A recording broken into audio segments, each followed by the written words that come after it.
Good evening, everyone, and welcome to the Policy Committee meeting. It's Tuesday, June 11th. Just to remind everybody that this meeting will be available, is being recorded, and will be available on the YouTube channel, I guess. I do need to make everybody aware that I do have a hard stop at 9:45. So at that point, we can make a decision on where we are in our agenda. If somebody would like to take over a position of chair at that point, to continue on to finish this will be our last policy meeting until September. That being said, we'll start with our opening prayer. And Trustee O'Brien. We will start with the sign of the faith, in the name of the Father, and the Son, and the Holy Spirit, amen. I'm going to read the prayer for the 7 gifts of the Holy Spirit. Christ Jesus, before ascending into heaven, you promised to send the Holy Spirit to your apostles and disciples. Grant that the same Spirit may perfect in our lives the work of your grace and love. Grant us the spirit of fear of the Lord, that we may be filled with a loving reverence toward you. The spirit of piety, that we may find peace and fulfillment in the service of God while serving others. The spirit of fortitude, that we may bear our cross with you and with courage, overcoming the obstacles that interfere with our salvation. The spirit of knowledge, that we may know you and know ourselves and grow in holiness. The spirit of understanding, to enlighten our minds with the light of your truth. The spirit of counsel, that we may choose the surest way of doing your will, seeking first the kingdom. Grant us the spirit of wisdom, that we may aspire to the things that last forever. Teach us to be your faithful disciples and animate us in every way with your Spirit. And if we could just read the invocation of the Holy Spirit together. Come, Holy Spirit, fill the hearts of your faithful, and kindle in them the fire of your love. Send forth your Spirit, and they shall be created, and you shall renew the face of the earth. Let us pray.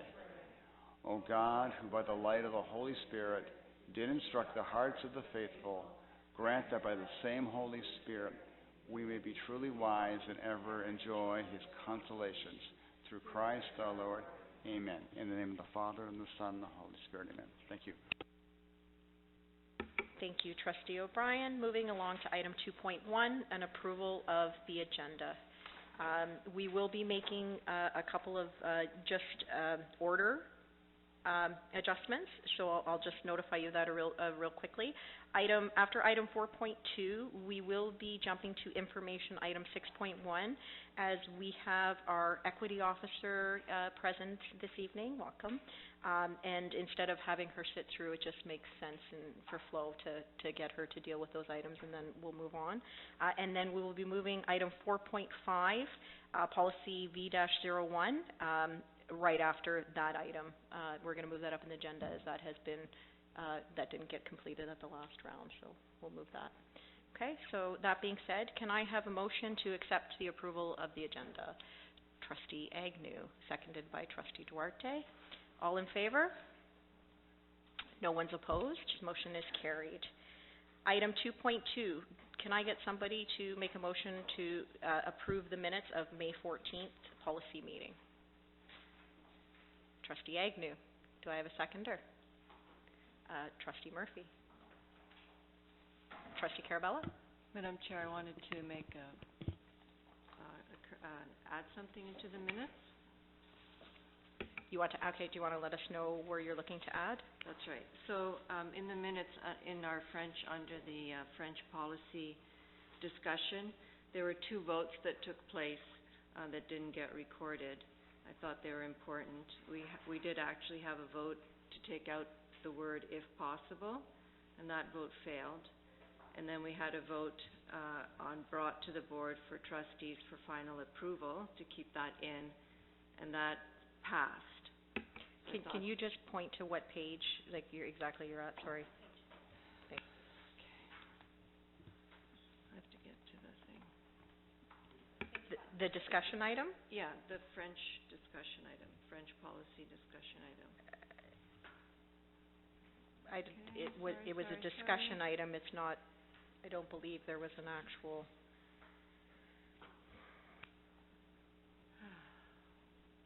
Been looking at this all day, all weekend. I don't know. Correct. But 5.1 is down as a discussion item. It wasn't an action item. No, but we had 2 votes during the discussion item that I thought should be reflected in the minutes.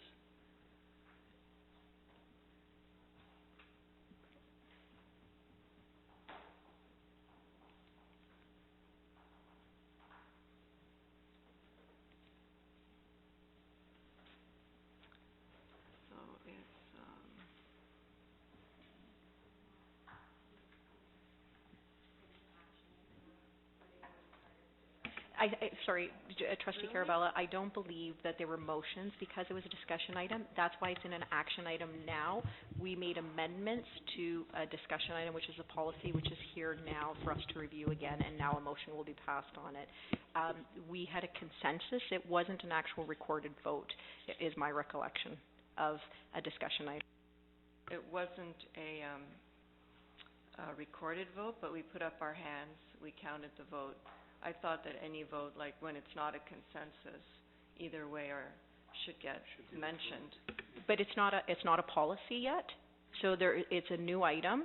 It's in draft form, so it's in as an action item now. So now's where we would actually vote on it, and if there's any further amendments. It was to create the policy. It was still in draft, so it was a consensus as opposed to, it wasn't an actual, we didn't have a first, we didn't have a seconder. We didn't. So it was a consensus vote. Okay, so we'll discuss it tonight, and it's up for if there's any other further. Sorry, Trustee O'Brien, did you have any other discussion items? We did vote, and we did not all agree, so we could still call that a consensus item. But it wasn't a motion. It was, for a motion to be a motion, you need to have somebody moves it, somebody seconds it, there's a discussion, and then there's a vote. Because it was in draft form, it was an open discussion for us to create we were creating the policy. Now it's back as an action item, and this is now where motions will come, and we will either vote to create the policy, or if we have to go back to the table and continue going on, and then there'll be recorded votes on that. Did anybody else have any other questions? Okay. So I believe we had Trustee Agnew made the motion and Trustee Murphy seconded it. All in favor of approval of the minutes? Do we need to go to Trustee Intomasi, are you abstaining from voting? Sorry. So should we go to you're in favor? Okay, so let's go to a recorded vote. Trustee Charlevoix? Trustee Trinota? In favor. Trustee Agnew? In favor. Trustee Duarte? In favor. Trustee Murphy? In favor. Trustee Carabell? Opposed. Trustee Intomasi? In favor. Trustee O'Brien? In favor. Agenda approval passes. So, sorry, and moving on to the next item. So, item number 3, declarations of conflict of interest. Are there any? There being none, we'll move to item 4.1, action item. This is new policy II-52, service animals in schools. We've got Superintendent Cipriano and Superintendent Ballo.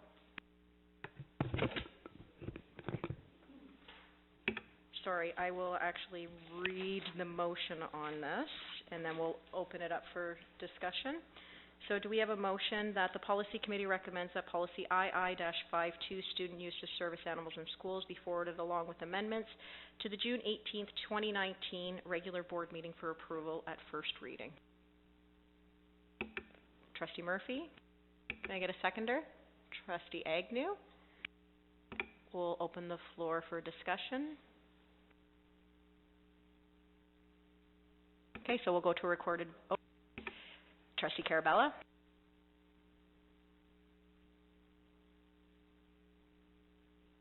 Okay, through you, Madam Chair. I'm just wondering, so there didn't seem to be any mention about what happens if the animal was allowed in and then some complications arose and you needed to withdraw permission for the service animal, or if there was like a probation period.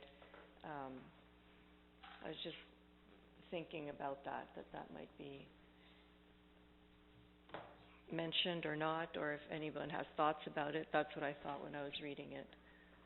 So, sorry, I'm not sure if Superintendent Ballard or Superintendent Cipriano will answer this, but I look at that there's also a procedure that needs to accompany this, and I'm sorry, do you want to speak to this, Superintendent? Through you, Madam Chair. So our procedure will be a little bit more detailed about the process for applying for requesting a service animal in a school, including, we're not referring to it as a probationary period, but there will be, we talk about collecting data, making sure that the service animal is providing the support and the accommodation that it's being requested for. So I'm I'm hopeful that our procedure will be able to speak to that concern or question that you've raised about, again, we probably see the data collection piece as an opportunity to review how the service animal is working, for lack of a better word, in a school, and then make decisions from that. Thank you. Trustee Carabella, does that answer your question? Yeah. Is there any other discussion or items or questions? Trustee O'Brien?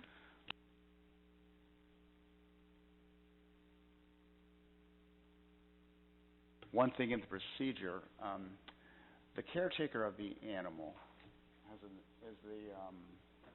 it said it would belong, that would be the care of the student, correct? Through you, Madam Chair, that would be our preference and the ideal for several reasons. Again, because our underlying values are to build independence for students, that is our purpose in special education, is to try to the best extent that we can for a child to gain independence from the time that they enter our schools to the time that they graduate from our schools. Having another adult, for example, for an educational assistant, be the primary handler diminishes their ability to be independent. And in fact, again, the research shows that it may actually harm that relationship between the service animal and the child themselves. So it's not to suggest that it would be denied based solely on that issue if the child cannot be the handler, but it is, we do think that, another way of putting it, if the child cannot be the handler, we probably should be finding other accommodations that provide the same service. Because if an adult is required to be the handler, then that adult can possibly serve in another capacity to support that child and what their needs are. Does that... Just a follow-up. I'm not a dog owner, and this is very new to me. So would there be a minimum... I think you have a kindergarten student that would have a service dog. Would that be too young? I'm just searching. Excellent question. We have a few service animals in our schools currently. None are in the kindergarten age range, and partly it's precisely for that reason, is because they cannot be the handler at that age. So regarding what their needs would be at that age, we would try and find other alternative accommodations to provide that same level of support, whether it be safety, whether it be security, whether it would be for accessing education in some way. We most likely that child we would find another accommodation that would act in the same way a service animal could if they could not be the primary handler. Okay. Trustee Agnew? So through you, Madam Chair, and this is more just a comment, or sort of just, I guess, food for thought would be, further to Trustee O'Brien's point might be, or question might be around animals that are being used for things, let's say, like seizure detection, or there may be an animal that we don't have a human replacement for, depending on what the application for that particular animal is, and so just, what that might look like from a procedural perspective, right? Because that's a hard one to... So if you have a dog, let's say, that's sensing seizure activity, right? So that's a hard one to replace a human with, if that's what the dog's been trained for, and if it's if it does happen to be with a child that doesn't have the ability to handle that animal, but that's what they're in place for. So that's a tricky one. Through you, Madam Chair. And so you'll note that both myself and Superintendent Ballo are on this policy and this action report, because although the majority of service animals that are around the province are special education related, there are some that are medical related. And so we currently have a student with a service animal regarding diabetes, and they sense blood sugar levels for the child. Again, the child's in grade 6, they are the handler. But in those cases, you're right, if we did not have an alternative method and the service animal provided that service, if there was nothing else that we could, we would have to, again, the policy doesn't state that it's emphatically no, that if the child can't be their handler, it just says that it's preferable for many different reasons, and our procedure will have similar language that's our our starting point, but we do look at each case by case. In fact, that's one of our principles, that every case will be reviewed individually, regardless of what the challenge or whatever the accommodation might be required. We will look at each individual case by case. That's one of our principles. Does that answer your question? Yes. Okay. Any other questions? So we'll go to a vote. Do you need me to reread the motion? Yes? Okay. So the motion as presented, as I turned my page to it, sorry, I apologize here, is that the policy committee recommends that policy II-52, student use of service animals in schools, be forwarded along with amendments to the June 18th, 2019 regular board meeting for approval at first reading. Trustee O'Brien. In favor. Trustee Intomasi. In favor. Trustee Carabella. In favor? Trustee Murphy. In favor. Trustee Duarte. In favor. Trustee Agnew. In favor. Trustee Chernot. Trustee Charlevoix. Motion carries. Moving on to item 4.2, policy II-45. So this is, I will read the motion, that the policy committee recommends that policy II-45, equity, inclusion, education, be forwarded along with amendments to the June 18th, 2019 regular board meeting for approval. Can I have somebody move this? Trustee Agnew, seconded by Trustee O'Hearn-Chernota. We'll open it for discussion. We have here this evening, I'm going to say your name wrong and I'm going to apologize, is Ms. Jayarman? Jayarman? Did I say it right?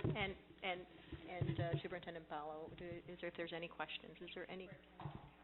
Oh, sorry. And Superintendent Percassen. Sorry, yep. Which is Ms. Durham. Yes. Hi, welcome. Do we have any questions?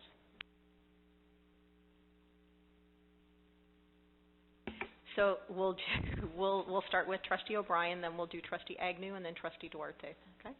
Thank you. Through you, Madam Chair. I'd like to draw the trustee's attention to page 5, the statement right above where it says mission statement.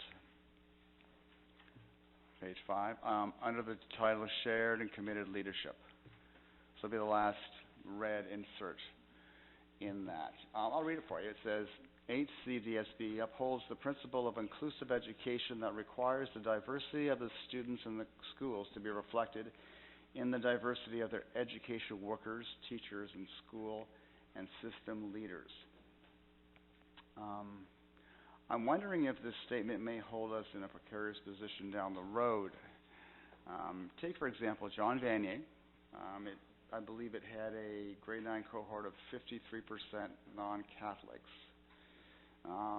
If this trend continues at John Vanier, there's a possibility that another faith could represent the majority of the student population. So my fear is that with a statement like this, we could be held accountable to providing teachers that reflect the diversity of the students, forcing us to change our hiring policy of hiring only Catholic teachers. That's my fear.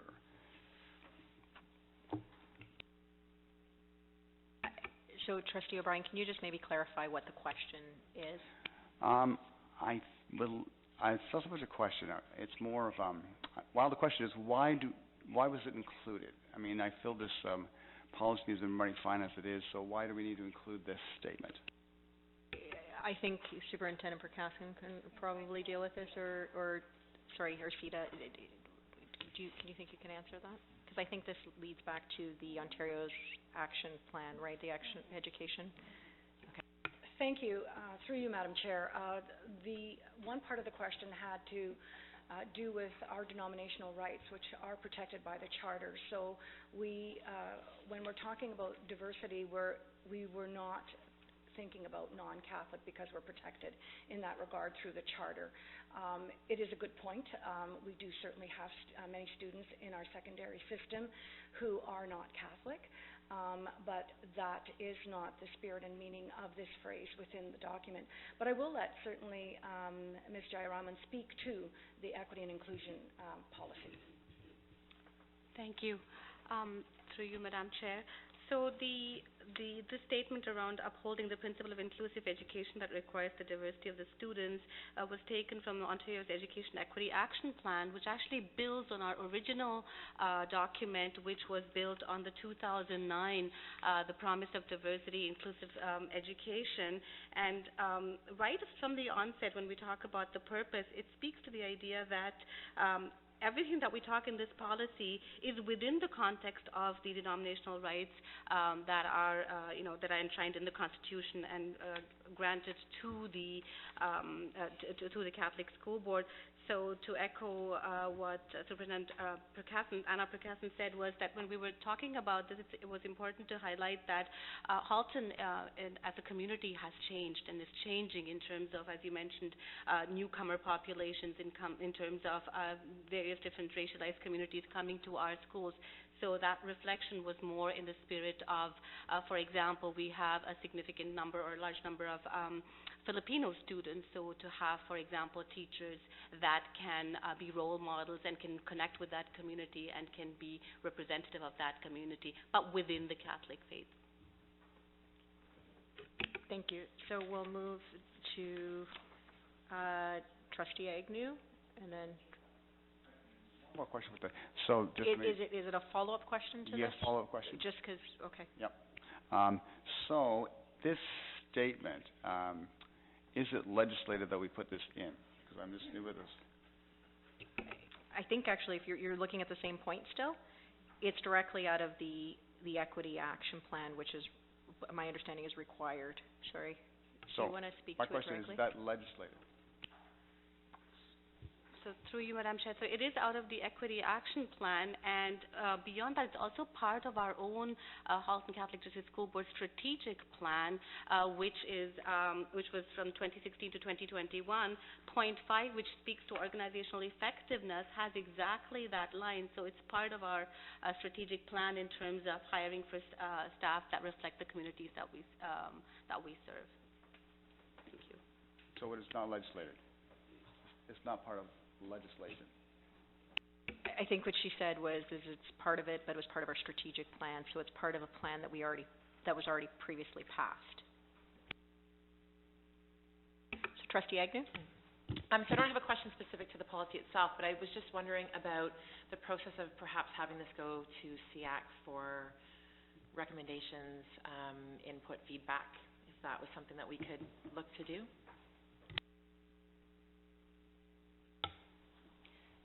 Through you, Madam Chair. So we are open to that. It is a public document, so it's accessible on our board website with the rest of our policy documents. If everyone is in agreement, we can determine what the outcome is of this document tonight. If we're going to be in agreement to move it along, that's fine. And then I'd be open to receiving any feedback, or if you want to bring forward an amendment, which we have done in the past with respect to the policy on Tuesday, and we're in agreement at that time, it can be passed. I'd say if there are substantial recommendations or commentary, then I would suggest it come back to a policy meeting, and that would be in the fall. But I appreciate you considering that as well. It's important. Trustee Duarte? Sorry, Madam Chair, a couple of points to note here is, first of all, we added those items from the policy, from the Equity Action Plan. That's a standard, it's a document which this full policy refers to, right? So why do we need to add those points here? We just, at the beginning of this document, we have made a statement that these are the reference documents, so we don't need to duplicate the work.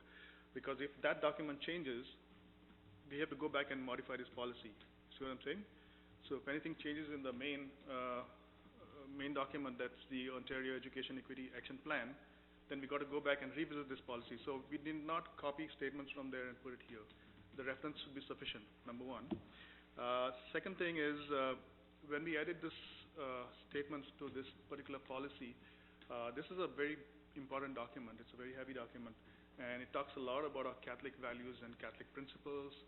So I don't think I'm qualified enough to make a decision on our faith. So I'm wondering if we ever send this document to our bishop's office or someone who's really an authority on the subject and have them vet these documents. If not, then can we do this along with, when we send a document to SEAC, can we have this document vetted by somebody of authority? Superintendent Percassen, do you want to take a gander at, Well, I think at this point in time, in direct answer to the second portion of the commentary, I don't know the answer to that.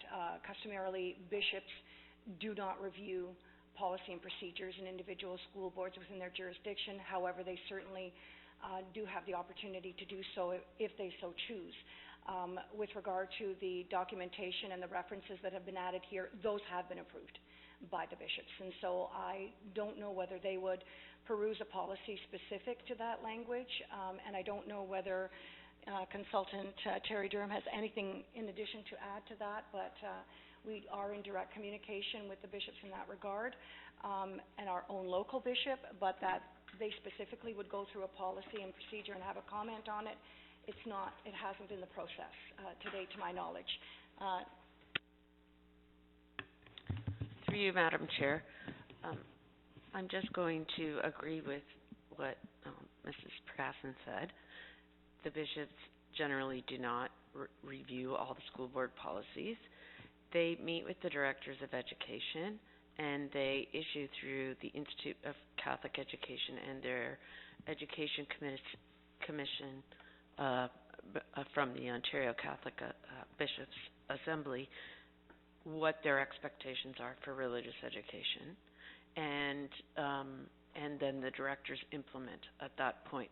So as the policy refers to our denominational rights, refers to our teaching through the Catholic lens, refers to our Catholic values, all of that language there is where we are stating that we're in accordance with the bishop's expectations and with church teaching. Having said that, I don't know if a bishop has ever been asked to review the policy. So I can't speak for what the bishop might say. I can only say that it's not the usual procedure. Can I ask a question to you directly, Trustee Duarte? Is there something in here specifically that says something contrary, that we're not adhering to the Catholic values, that has raised a flag for you to maybe want it reviewed? This document talks, everywhere in this document talks about our Catholic values and our Catholic faith, and I just do not want it to be something like a lip service thing that, okay, we are talking about it, we are doing nothing about it or anything. So if somebody really reviews this document and comes back and says, okay, this is in line with what we would like, I mean, the ICW, they review all the curriculum and documents and everything goes to the kids in schools, so why not this document too? Can that be done? Is it a big But it's deal, not we're not changing curriculum, right? We're talking about equity and inclusion. That is kind of the way all of the boards are being required to move. So we're bringing it in line with our Catholic values. So I'm just wondering if there is something specific here that maybe stands out. I'm just trying to understand. No, it's just that getting more input to a policy as important as this helps. If we get some other ideas from different point of view from somebody else who's of authority, why not listen to the person, and if it's something that's good, we'll accept it. If not, then forget it. So, but going back, a follow-up question to the first part of it, that's not been answered. If we have a set of documents, a document which refers all the items that I added here, why duplicate this work? Sorry.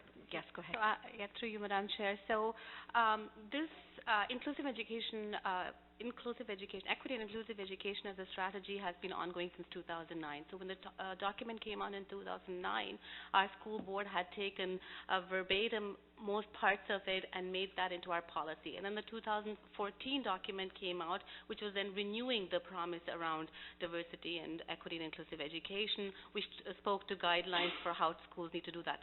Then when the 2017 iteration came out, it still builds on the 2009 document, but what it does is crystallizes some of those goals around how this needs to be done. So, and that was the expectation, that when we do this work at the board, that we then use the 2017, which is really a roadmap of the 2009 big picture vision. As the ministry looked at how do we actually actualize it, how do we implement it, they provided the 2017 as a roadmap for doing the work. So it's not different, it's just crystallizing that vision as a roadmap.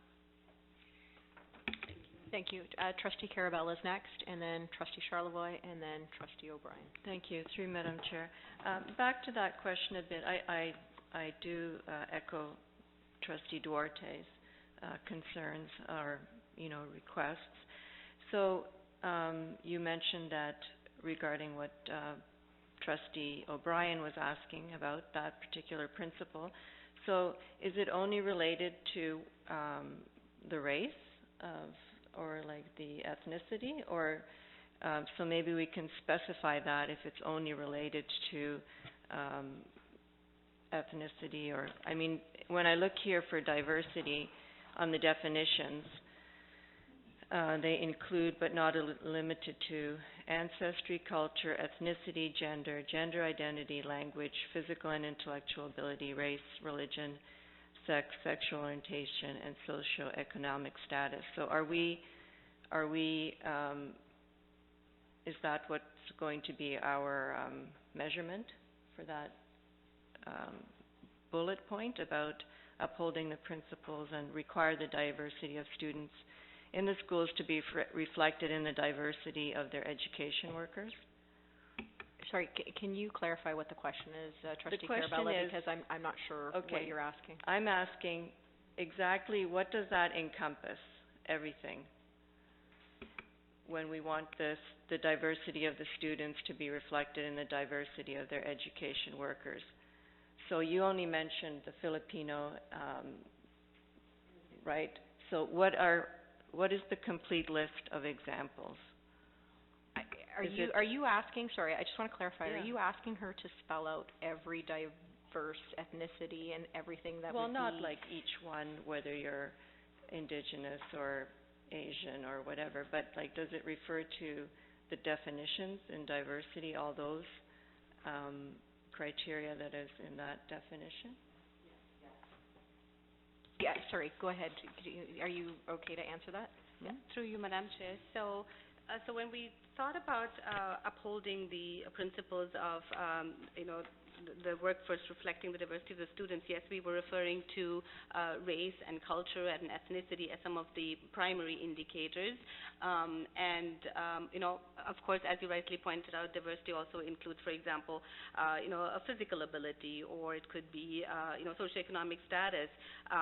We weren't but when we were thinking about this policy, it was still within the denominational rights afforded to the Catholic Board, so that was never in question in terms of the principle of how we look at recruiting. So I mentioned the example of the Filipino students for one, but when we look at our students, we have every year 400 to 500 newcomer students join our board. Last year, I believe we had around 430 students, which is about 10% of all new registrations, and they come from all kinds of countries. So, Latin American, Arab, Filipino, Chinese, Pakistani, Portuguese, in that order in terms of the population. So we have significant population. But not limited to, correct? Yes, but not limited to.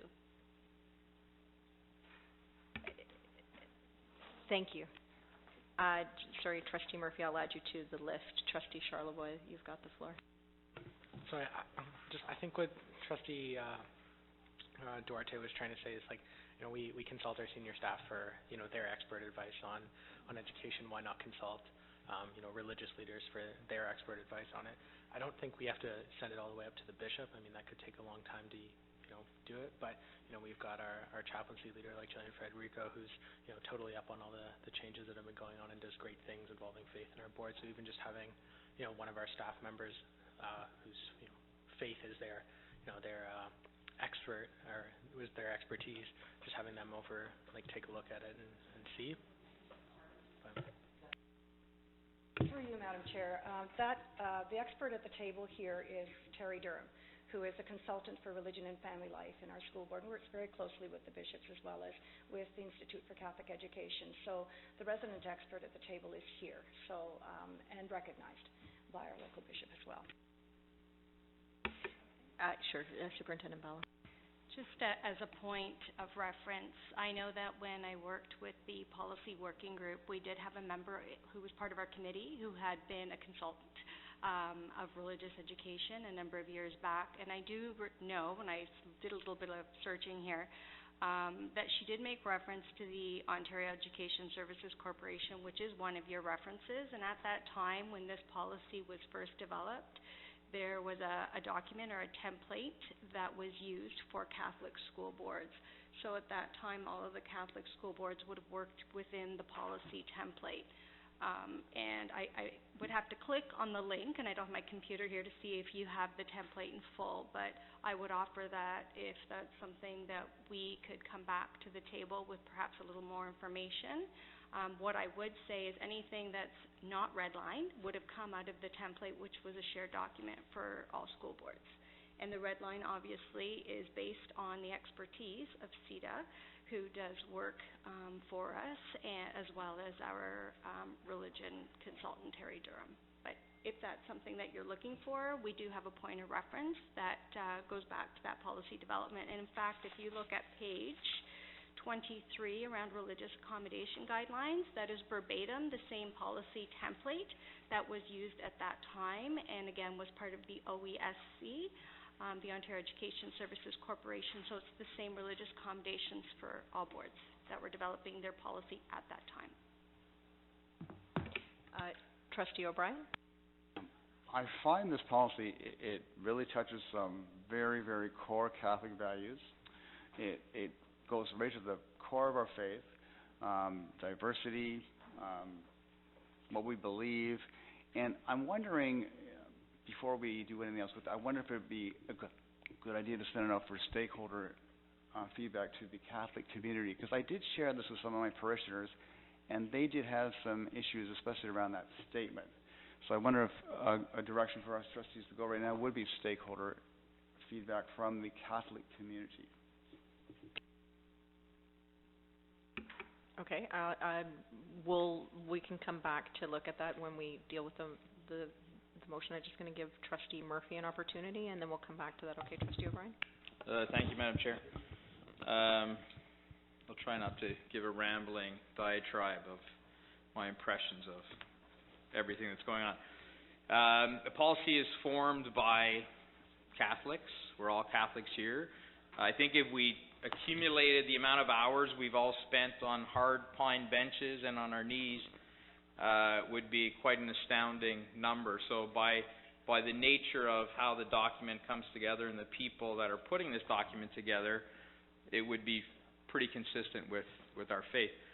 I think if you looked at any religion and any doctrine, there is some extremes and inconsistencies. We are a board that has many different faiths, many different people, and we want to be inclusive. I think I'm getting a sense of a bit of a path that concerns me. If we start to apply extremes in any of our faiths, it's very hard to be inclusive. By the nature of not to be historical and get into how religions are founded, but we're a publicly funded organization that has the benefit of delivering our Catholic education to our children of Catholic faith. The necessity of the world we live in, we have many students of other faiths. That allows us to have the beautiful schools we have and to be a growth board and to have all those benefits. And we have to be cognizant, and I think we have to be careful on how we approach matters of some of the discussions we're having around this table. It concerns me. Let's try to be polite as possible. Jan, I know you were looking at me saying, where's this going? Thank you, Trustee Murphy. Trustee O'Brien, are you making a motion to try to put this out to stakeholders? Is that what you're asking for? Yes. So, sorry. Okay, so, and what are we looking for from the stakeholders? Because a lot of this is actually mandated. The policy, the original policy, was mandated from the ministry, and it's a requirement. So as Superintendent Ballo, so I just want to understand what you're looking for in what are you looking to achieve by sending it out to stakeholders, because a lot of this is mandated. It's not going to change the the nature of the policy. If you're looking to pick it apart by words, like I think we need to know what the end result is, because we have to tread lightly in policies that are mandated to us as a board. And correct me if I'm wrong, maybe Superintendent Ballo or if we can just, am I wrong when I go down that path? I would suggest, as I already did, that if there's more clarification around sort of where the policy started and what is the consistent language, you can see it in the original black text. I would recommend, before we consider putting it out to stakeholder, for stakeholder feedback, that we go back to that source, that we have that as a reference, that you can see where the point of reference is for the original policy document. That may resolve some of the questions that you have. And I would say that we can bring this back to another meeting in collaboration with the team that we have here, including our religion consultant, possibly, because I think she's retiring, but with our religion consultant, we could bring that back and share with you what that policy template was. And I can get more information about who was part of that. It could have very well been the council bishops. So I don't want to misspeak. In my opinion, I feel like we need more information before we can move forward, and I don't think we're going to get the information we need, in my opinion, by going out for stakeholder feedback. I think we want to hear it from code, from the source that we have here. And I would also point out, if we look at page 17 of your package, which is page 4, in the original document, it's not redlined, in the paragraph under number 1, policies, programs, procedures, and practices, you'll see that there's similar language there. It may not be as explicit as what was in the equity reference, but you'll see halfway through that paragraph, it says, every effort will be made to identify and remove discriminatory biases and systemic barriers that may limit access to an opportunity for effective employment procedures for individuals from diverse communities and underrepresented peoples within the context of denominational rights. So there's a reference there to denominational rights, and there's also a reference there to diversity, and that would have been part of the original policy template that was released, I want to say, in 2009 or 11. And I can also tell you that the accommodation guideline that I shared with you, it was, again, part of the Ontario Education Services Corporation, and it also went out for legal counsel in 2011. So again, if we want to come back with those documents as a point of reference for you, we're happy to reschedule. Does that clarify for you, Trustee O'Brien? I think we need to ensure that if we're asking to put it out to stakeholder, what we're looking for, because it's really only the red that are changes. The rest is an existing policy. And to put it out to stakeholder and to put it under scrutiny, and we also have to look at, again, what the outcome will be. I guess the thing I'm looking for is it Catholic? How is it truly Catholic? And when I showed that to some of my more Catholic parishioners, they had some doubts about that one phrase, and I'm still having issues with Okay, it. so just, Trustee O'Brien, I just want to be careful that we don't go down the road of who's more Catholic and who's not more Catholic. We have our expert you curriculum did ask person. me why I wanted to put it No, the out. outcome. I asked you what the outcome you were looking at was my... That is the outcome. I want to see whether or not the Catholic community does see it as Catholic, because I'm having my doubts about it myself, and I'm Catholic.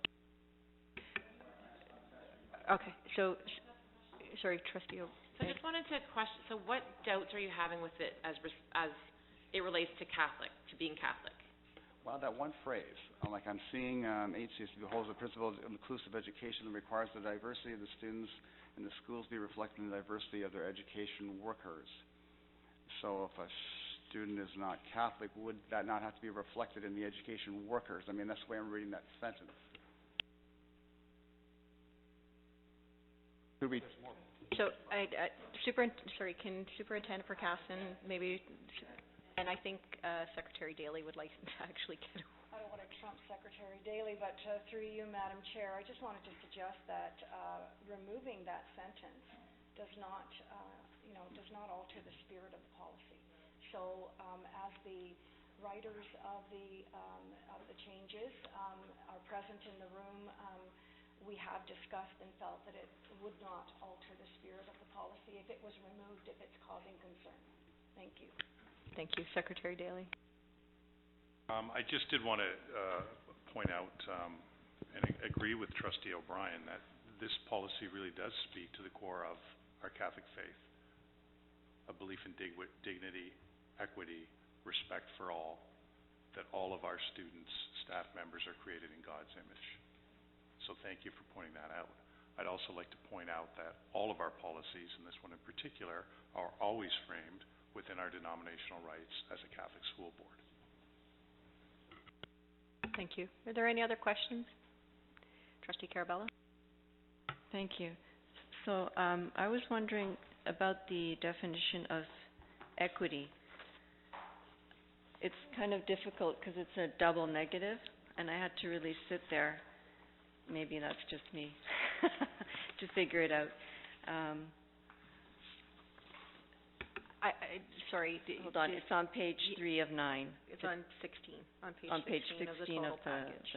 the page. Yeah, under definitions. Superintendent Percassin or Asita, are you okay to? Just explain that, thank you. Yeah. Through you, Madam Chair. So equity is the idea that equity does not equal, it is not equality. So equality means treating everybody the same, and it focuses just on the same access. But equity focuses on the outcome, so it realizes that different people are at different stages and have different needs. So it's not about treating everybody the same, it's about treating people equitably, differently, based on where they are, so that the outcomes are the same and equitable. Yeah, and I do see the double negative. Thank you. Trustee Carabella? Thank you. So, there are other things words and that come up here, but I wanted to consider, as the trustees, to expand the second paragraph on page 18 of page 5 of 9, that Halton Catholic District School Board recognizes the critical role of school board trustees, superintendents, principals, and teachers in fostering inclusive, safe, and welcoming learning environments, and their commitment to uphold and promote human rights, and to add from conception to natural death. That we just expand, make sure that everyone knows that human rights in our faith encompasses from conception to natural death. I'm sorry, is there a question, or was that a statement? Well, I'd like to Carabella? include that, or if I'd like to add that word in. So are you making a motion to add that in? Sure, yes. I'd like to add that in as a... Does anybody want to second that? Trustee O'Brien? Do we want to have a discussion about this addition? Trustee Duarte? Madam Chair, to Trustee Carabella, this is a equity policy. I'm just wondering how that fits into this discussion. I know, we're trying to get, because this document is all about Catholic values and I'm just wondering whether it fits into this document, whether we really need to put that in. Thank you, through you, Madam Chair. I would agree that we should put it in, as Director Daly just said. This is about our core values and our dignity of the human person. And in our society, I think, unfortunately, the unborn right now are not legally recognized as persons, but in our faith, we know they are. And this is a good place to make that clear when we're talking about all human beings. Sorry, I don't mean to interrupt, Trustee Carabella, but can you explain how that pertains to this particular policy? I think we're entering into something that isn't. This is about equity and inclusive education. This isn't a platform for anything else, and I think that we need to be clear in that. How does that relate to this specific policy? Well, one of our graduate expectations is that is a responsible citizen who gives witness to Catholic social teaching by promoting peace, justice, and the sacredness of human life. And I just think it's important enough that it should be put in here, that students, I just think it's... but my question is specifically is how does this relate to this policy? I haven't linked what you're asking to amend, how it links specifically to this policy. It completes the idea about human rights, that we have human rights from conception to natural death. That's not it. That's not the definition of human rights. So if we look at under the definition, I'm trying to understand where this fits into this policy. We're having a discussion. I'm trying to ask the question as to how this fits into this policy. And the definition of human rights does not, that what you've just stated and what you want to add in doesn't fall under the definition under human rights. If you actually look up under the Human Rights Code of Ontario, you won't find what you just added. Well, because the Human Rights Code of Ontario is a lower document than our faith, and that the human child begins at conception to natural death.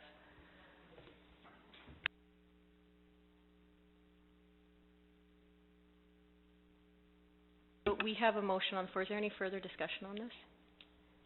So we'll take it to a vote for the amendment that Trustee Carabella has put forward in regards to adding that additional language. So we'll take a recorded vote. Trustee Charlebois? Yeah, Trustee Carabella, can you reread the addition that you want to add in? Thank you, Madam Chair. Halton Catholic District School Board recognizes the critical role of school board trustees, superintendents, principals, and teachers in fostering inclusive, safe, and welcoming learning environments, and their commitment to uphold and promote human rights from conception to natural death. So this would be added to point number 2 in the preamble? Yes. And second paragraph. Second paragraph. Does everybody understand where that is? Sorry, Trustee DeRosa, welcome. Do you want us to bring you up to speed in regards to what? That's okay. Do you want us to bring you up to speed on what's happening right now? I have to step up for another 5 minutes, so Then leave now. So we're going to a recorded vote.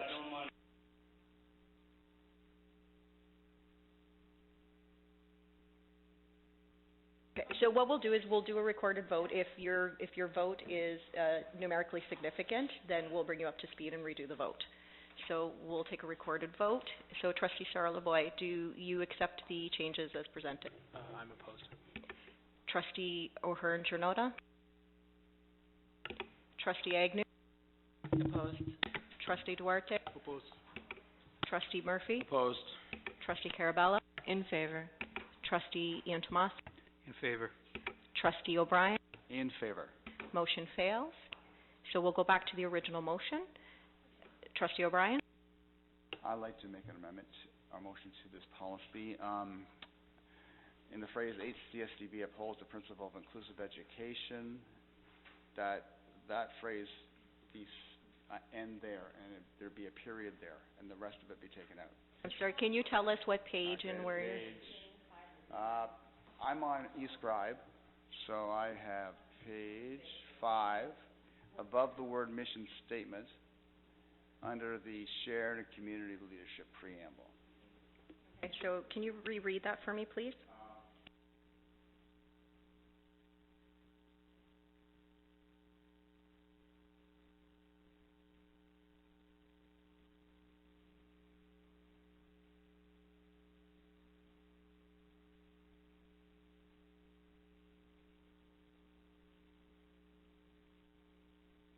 Okay, do you have a seconder to that motion?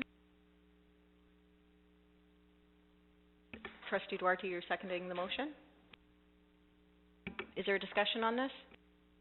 Trustee O'Hearn-Jornota? One of my issues with that, Trustee O'Brien, is that in page 17 of the Ontario Equity Action Plan, which is referenced, that if you put a period there, that takes out that complete reference that they're using for this indication. And I'm just curious, why do you want to put a period there? What is the inference you want to make by adding a period to that sentence? Trustee O'Brien? I don't want to sound germane. It's the same point as before. I feel that with this phrase as it stands now, if a person of another faith came into a school where there was a majority of students that were not Catholic, they could claim, according to this policy and the wording of this, that they could have a person of their faith, the way it is worded. And even though we have the Spirit, they may not have the Spirit we have, and if it's written down that way, I think we are in danger down the road. Trustee Murphy, Trustee Agnew, and Trustee Duarte. Would not our denominational rights supersede that? Yes, the Charter of Rights. Okay. Is that just a, yeah, sorry, is that, and section, sorry, but it's also under that as well. Are you done? Okay, thank you. Trustee Agnew. Further to that point, I was just going to say, is there not another place that we could address the issue about only hiring staff that is of the Catholic faith? Like, if that's your concern, Trustee O'Brien, there's another way to do this without having to take out that wording. It could be in a hiring policy, it could be in, do you know what I mean? Like, there's somewhere else to address that without removing this. I think it's important to acknowledge what this sentence is saying. And if your concern is that it could at some point lead to having a majority of students in our school who are not of the Catholic faith, and therefore we think that we need to hire a teacher that is not of the Catholic faith, can that piece not be addressed in a hiring policy or in some other... Great. So do one of the superintendents or Secretary Daly want to answer that? She has a question though, right? Do you want to answer the question? Okay. So does there something already exist that? Our hiring practice is based on our rights, our denominational rights. That's the practice that we follow. It's a practice that we have always followed. Thank you. Trustee O'Brien, does that? In response to what Superintendent Daly said, I did go through the hiring policy and I could not see that. I could not see anywhere where it said that our teachers must be baptized Catholics. And but please correct me if I'm wrong. In order for teachers to apply to our board, part of the application process includes the fact that they are Catholics, that they must submit a letter of reference that they're practicing from their parish priest. That's the procedure that we follow. Okay. Do we have Trustee Duarte? So, Madam Chair, to Trustee O'Brien, this is a statement which is directly taken out from the Ontario Education Equity Action Plan. Would it be okay if this statement is just taken out from here? And since it's you've been asking questions from the beginning, it's referenced anyway in the main document. Whether it's there or not, Superintendent said it's not going to make a difference in spirit. So would you be okay with taking it out? I'm very happy it was taken out. So do you want to amend your motion then to instead to remove the paragraph? Sure. I move that this phrase be taken out of the policy altogether. Do we have a seconder, Trustee Duarte? Any other questions in regards to it? So we'll go to a recorded vote. So again, the motion is to remove under point 2 on page 5 of 9, the second paragraph, which is in red, to remove that entire paragraph. Trustee Charlevoix. Opposed. Trustee O'Hearn-Zernota. Trustee Agnew. Opposed. Trustee Duarte. In favor. Trustee DeRosa.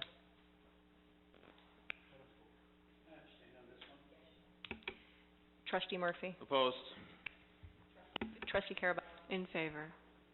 Trustee Antoma. In favor.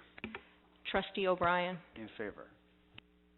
So correct me if my math is correct. That's 4, so that's 4, so that means I need to vote. So I am opposed. The motion fails. So we'll return back to the original motion. Trustee Carabello.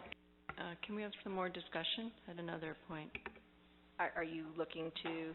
Not add anything. I'm just want clarification on why the board is scratched out and Halton Catholic District School Board is put in. I'd like clarification on that. If I'm not mistaken, Trustee Carabello, that's how we've addressed all policies that have been renewed. We have actually been changing every policy that we have renewed that has been brought to this committee. We have been consistent in changing the board to reflect Halton Catholic District School Board. Through you, Madam. Trustee Antoma. Through you, Madam Chair.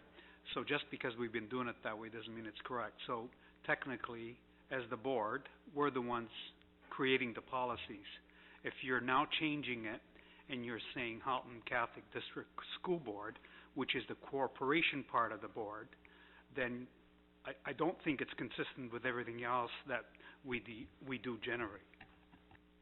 So, are you, do you wanna, I'm sorry, I don't feel, I don't know why the change, So, the board. I have no issue in opening a discussion in regards to this, but I want to be clear, for consistency, since we have done meetings, every policy that has come for renewal that we have passed, we have changed the board to reflect Halton Catholic District School Board.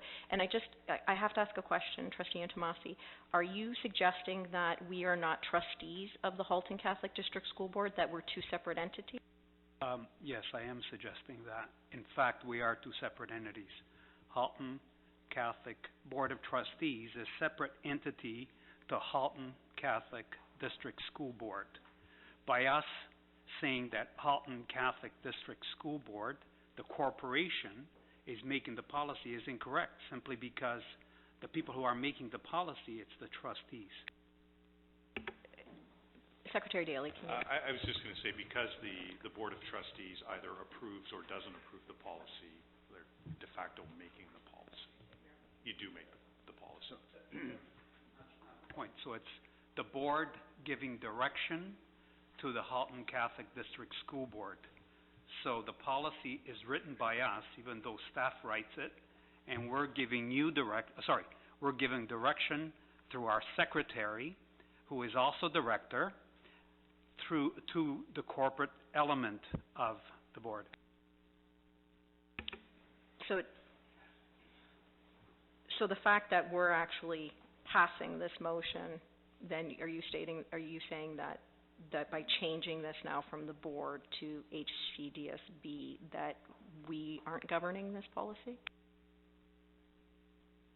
We would need a legal opinion on that, but I feel that, no, we would need a legal opinion simply because I think that if the board is writing the policy, they're the custodians of the policy. Staff only delivers the policy that we write.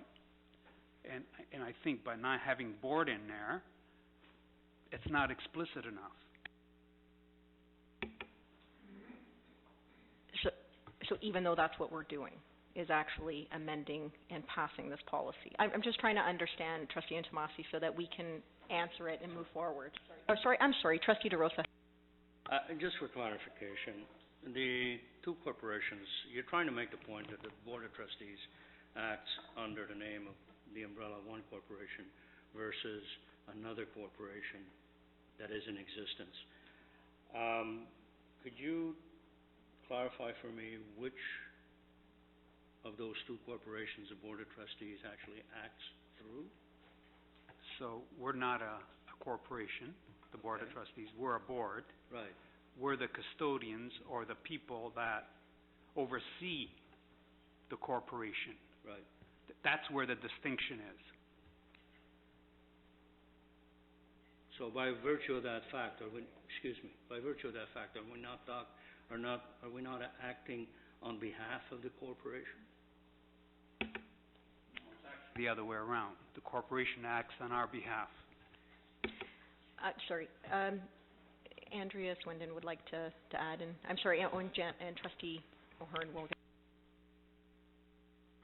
Thank you, through you, Madam Chair. I just wanted to clarify that in the past, and you can see in the revisions here, the very first sentence says the Halton Catholic District School Board, and then in parentheses it used to say the board, so we qualified, from now on we're not going to spell out the Halton Catholic District School Board, we're going to say the board. Now we've qualified it to say HCDSB. So in the first sentence we're stating it's the board.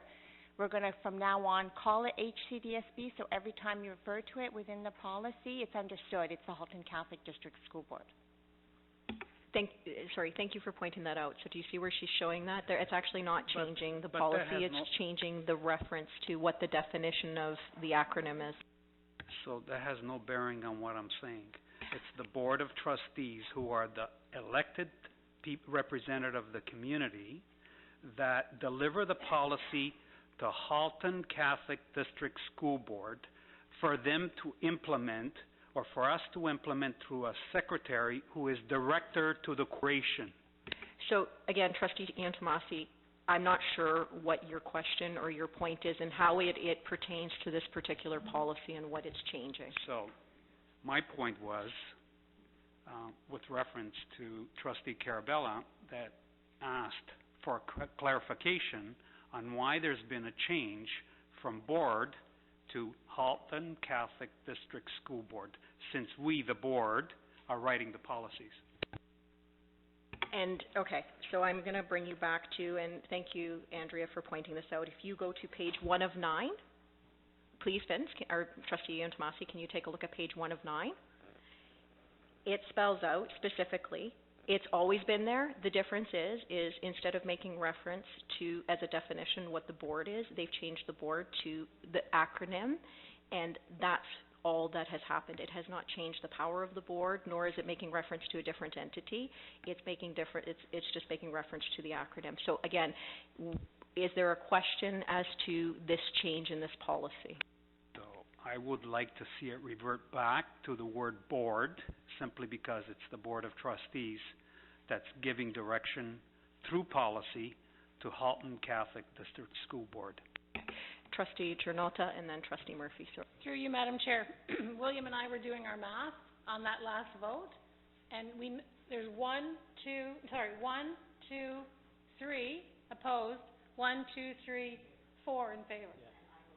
Yeah. So it's a tie? Do you need a majority to pass it?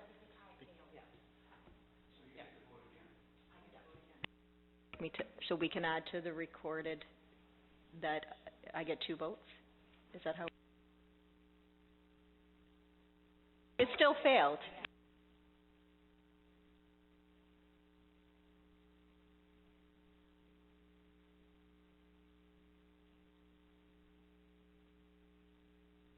Okay, so was that it, Trustee Murphy? Can we get a legal opinion? And we're not going to resolve this tonight sitting here.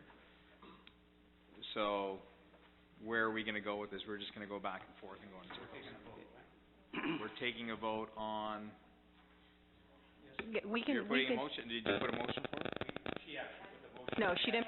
But she didn't put clarification. Trustee Antomasi, she did not put a motion forward. She asked a question. Okay. Sorry, Superintendent Merrick would like to add something.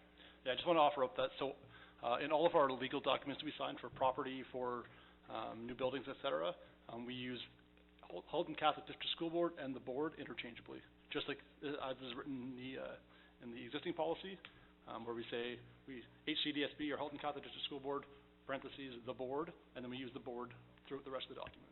So there's no distinction between 2 separate corporate entities anywhere in our.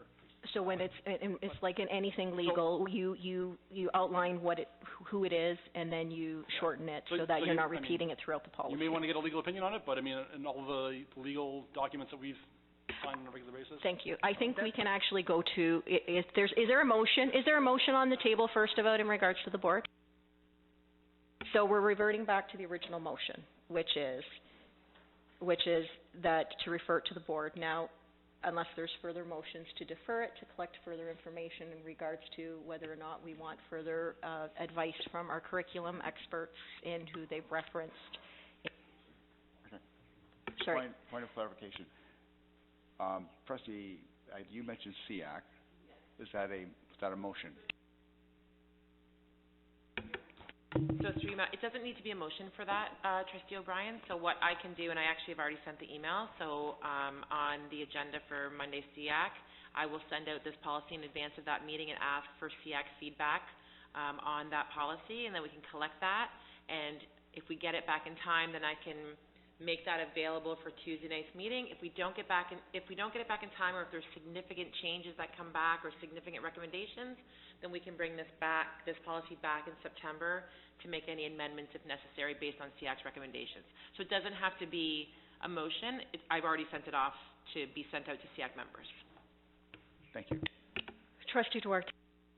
Madam Chair, I'd like to wait for information from Superintendent Balu So how do we have to go about that? You need to make a motion to defer it So I'll make the motion to defer.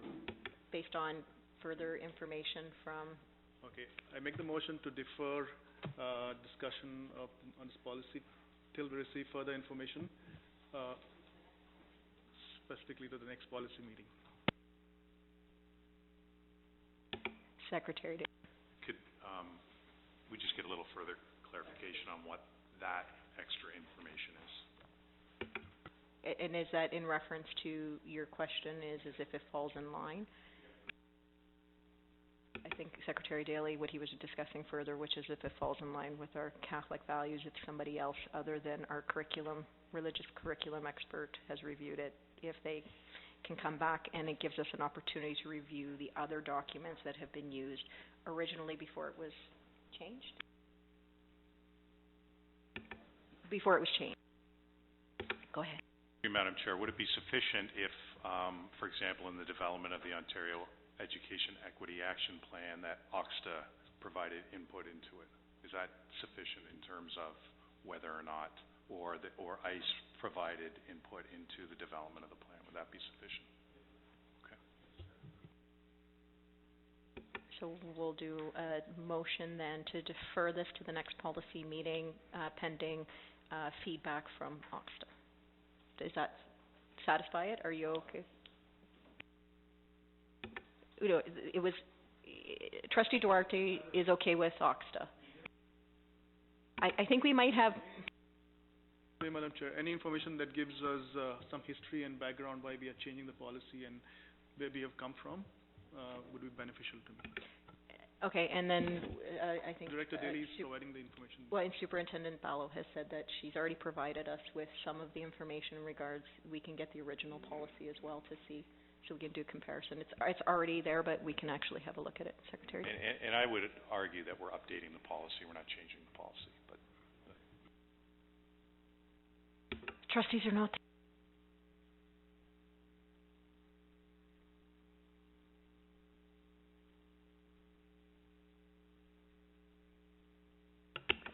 So we've got a motion on the table to defer, so we can vote on that. Do we have a seconder? So Trustee O'Brien, so we'll take a recorded vote. Madam Chair, just comment to trustees. We are not revising anything, we're just asking for information. So But she's, that's okay, she's.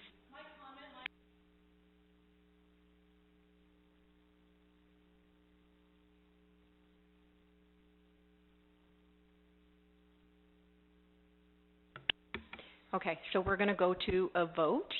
So Trustee O'Brien, do you agree to Trustee Duarte's motion? In favor. Trustee Antomasi? In favor. Trustee? In favor. Trustee Murphy? Opposed. Trustee DeRosa? Opposed. Trustee Duarte? in favor. Trustee Agnew? Opposed. Trustee Dernota? Trustee Charlebois? Opposed. If my math is correct, that's a 4-4, so the motion is defeated. So we will go back to the original motion. No, I don't have to because it defeats, right? It has to have. Do I need to vote on this? So I can still vote. That's fine. It's defeated if it's a tie.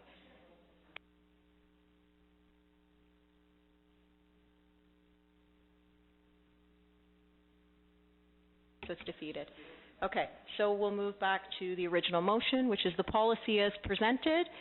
So I'll read, for sake of referring back to where we originally started an hour and a half ago, that the policy committee recommends that policy II-45, equity and inclusion education, be forwarded along with amendments to the June 18th, 2019 regular board meeting for approval.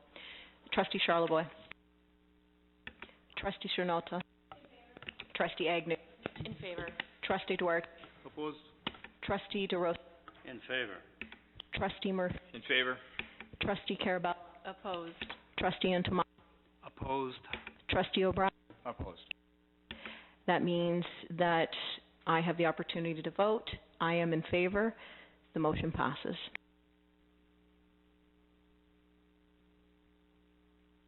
So this is where we come to the adjustment in the agenda item, which is we're moving to item 6.1. which is an information item, which is procedure VI-60, student groups in Catholic schools.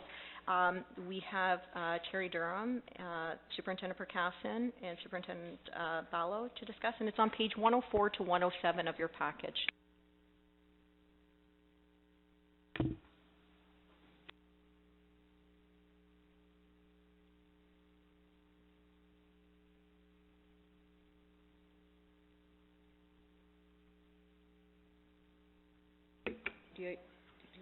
Who wants to talk? I can start. So through you, Madam Chair, is procedure VI-60 for your review, student groups in Catholic schools. It has been approved at senior admin. If there are any questions or comments, we'd be happy to answer them. I'll open the floor to any questions. Trustee Carabell. Thank you. Through Madam Chair. So it talks here about students may establish... Sorry, can you, before you get into it, can you just identify where you're looking at so we can all follow along? Right in purpose, the last paragraph just talks about establishing, respecting different groups. So do we have any of those in our schools? Or I guess if they're permitted by Education Act to establish gay, straight alliances. So do we have those in each of our high schools or a lot of students attending? Or So your question is do we have, okay, yeah. Terry, do you want to, can you answer? Through you, Madam Chair. 5 of our high schools currently have respecting differences groups. 4 of our high schools have incorporated respecting differences groups into a general social justice group. Thank you. Any other questions? Okay. Thank you very much, and thank you for attending, and I apologize, but we're going to move on back to our items on the agenda. So we're going to now go to our second move in the agenda, which is item 4.5. So this is back to an action item. This is policy V-01, use of school grounds and community use of school facilities. It's on page 72. It starts at page 72. And I'll read the motion, and then we'll open the floor for discussion. So the motion is that Policy Committee recommends that Policy V-01, use of school grounds and community use of school facilities, be forwarded along with amendments to the June 18th, 2019 regular board meeting for approval. Can I have somebody move this motion? Trustee Murphy, seconded by Trustee Antomasi. And if there's any questions, I believe Superintendent Merrick is here, and Trustee Duarte. So, Madam Chair, it's my favorite policy. Just a couple of questions. I think it's much clearer, much better now, and a couple of questions here. So, under requirements, the first bullet, it says, I just want to know how we will verify that a facility that has been booked for an activity is used only for that activity and it's not used for anything else. Or as the first bullet says, how do we verify that the facility is not used for anything that goes against the core value of the Catholic Church? That's what the first bullet talks about. How do we do that? Thank you. Through the chair. So we do ask groups when they book the permit what they're using the facility for, whether it be whether it's for mass or whether it's for a sporting event or what have you. That's recorded in their permit, and it shows up on the permit that the group gets to print out to bring to the event. The custodians are there to check on what the event is, and as well as we have our facility manager that work afternoons, as well as our community supervisor who works afternoons that goes around and supervises the events as well. So we have numerous checkpoints looking into whether or not the event is going on as intended by the group. So. Follow-up question there. And then how do we verify that the group is a legit group? If anybody can form a group, anybody can bring you insurance, how do we verify where that group is coming from and what they have been doing and working, and they apply to the board? Do we go back and make all our checks and verify and make sure that they are following our Catholic values and use the facility for that? Yeah, we typically, I would say, especially with new groups, we tend to watch them a little bit closer. Some of the groups have been in their schools for 10, 20 years. So we know they've been in there on a regular basis. We know what they're doing. Newer groups we tend to check in on a little bit more frequently to see what they're working on. So, it is, purely through supervision and check-ins that we know what that group is, what they're doing in the schools. Any other questions? Actually, it's Trustee Duarte? my favorite policy. Oh, sorry, you know what? We're going to have Trustee Murphy, and then we'll come back to you. Through you, Madam Chair, Superintendent Merrick, have we had any incidences where we've found that the schools properties have been misused? Through the chair, that does happen from time to time. We do our best to charge back those any damages to those groups. Typically, we don't require security deposits. However, if the group wants to continue to use the facility, we charge it back to them, and until they pay up, we typically withhold the use of the facility until they pay up. I'd say the majority of the stuff happens, it's more kind of wear and tear items, in which case if they're using school facilities, instead of playing volleyball, they're using school nets. We don't want people to bring in their own nets to play volleyball. At schools where we've seen particularly high use of volleyball nets, we provided funds to the school through our community use revenues back to the school to buy new nets. So we have used those funds to kind of reimburse the schools and revitalize the facilities, both in terms of like equipment at the facilities as well as turf repairs, flooring repairs in the schools as well. It is on a fairly infrequent basis though that we get damage to the schools. So. Trustee Duarte, and then I think Trustee DeRosa. Okay, I have a question here, and after that I'll come back to that. Sorry. So Superintendent, a question to you, Madam Chair, to question to Superintendent. Do we have anybody going and doing random checks from the school board or the school system other than the custodian and checking that the facility is used for the correct purpose? Yeah, so we have facility managers. They rotate on afternoons. So we always have one facility manager on afternoons at all times. We also have our community use supervisor who works afternoons as well, and she cycles on to and checking into different groups as well. So we do two different groups of people that are on afternoons looking at the community use groups. And our community supervisor also works on weekends as well to check on the groups on weekends. Trustee DeRosa.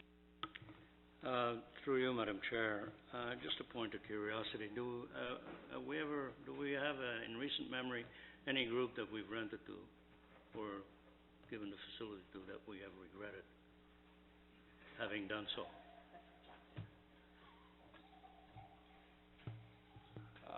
Without naming names, typically if we have groups that are misusing the facility, we work with them. Either they change their behavior or they're not off the facility anymore. Here's the reason behind my question is that we do notionally, I think we do a pretty good job in selecting the people we rent to, right? In general. Absolutely. Yeah. I think the groups, we offer it at a fairly nominal rate, so they're pretty appreciative of having the space to use, and they respect the spaces that they're using. Thank you. Trustee Duarte. Okay, this is the last question on the Did you record that? Procedure. On the procedure part, on the policy. So basically, in the last bullet of the entire policy, I'd like to add a couple of words there, and I'd like to open up a discussion. So the community use of school facilities permits are not granted to individuals or groups unless a board representative or a responsible person acceptable to the Superintendent of Facilities Management Service is on duty at a school site during the permitted event to protect the interests of the board by specifically opening the school, providing access to appropriate areas, ensuring the security of the board's property, and I want to add verify facility is used as per permit. So a couple of words to be added there, and I'd like to put a motion on the floor to add verify facility use as per permit. Do we have a seconder? Trustee DeRosa? Okay, well, there'll be a discussion in a second. Trustee Caravella?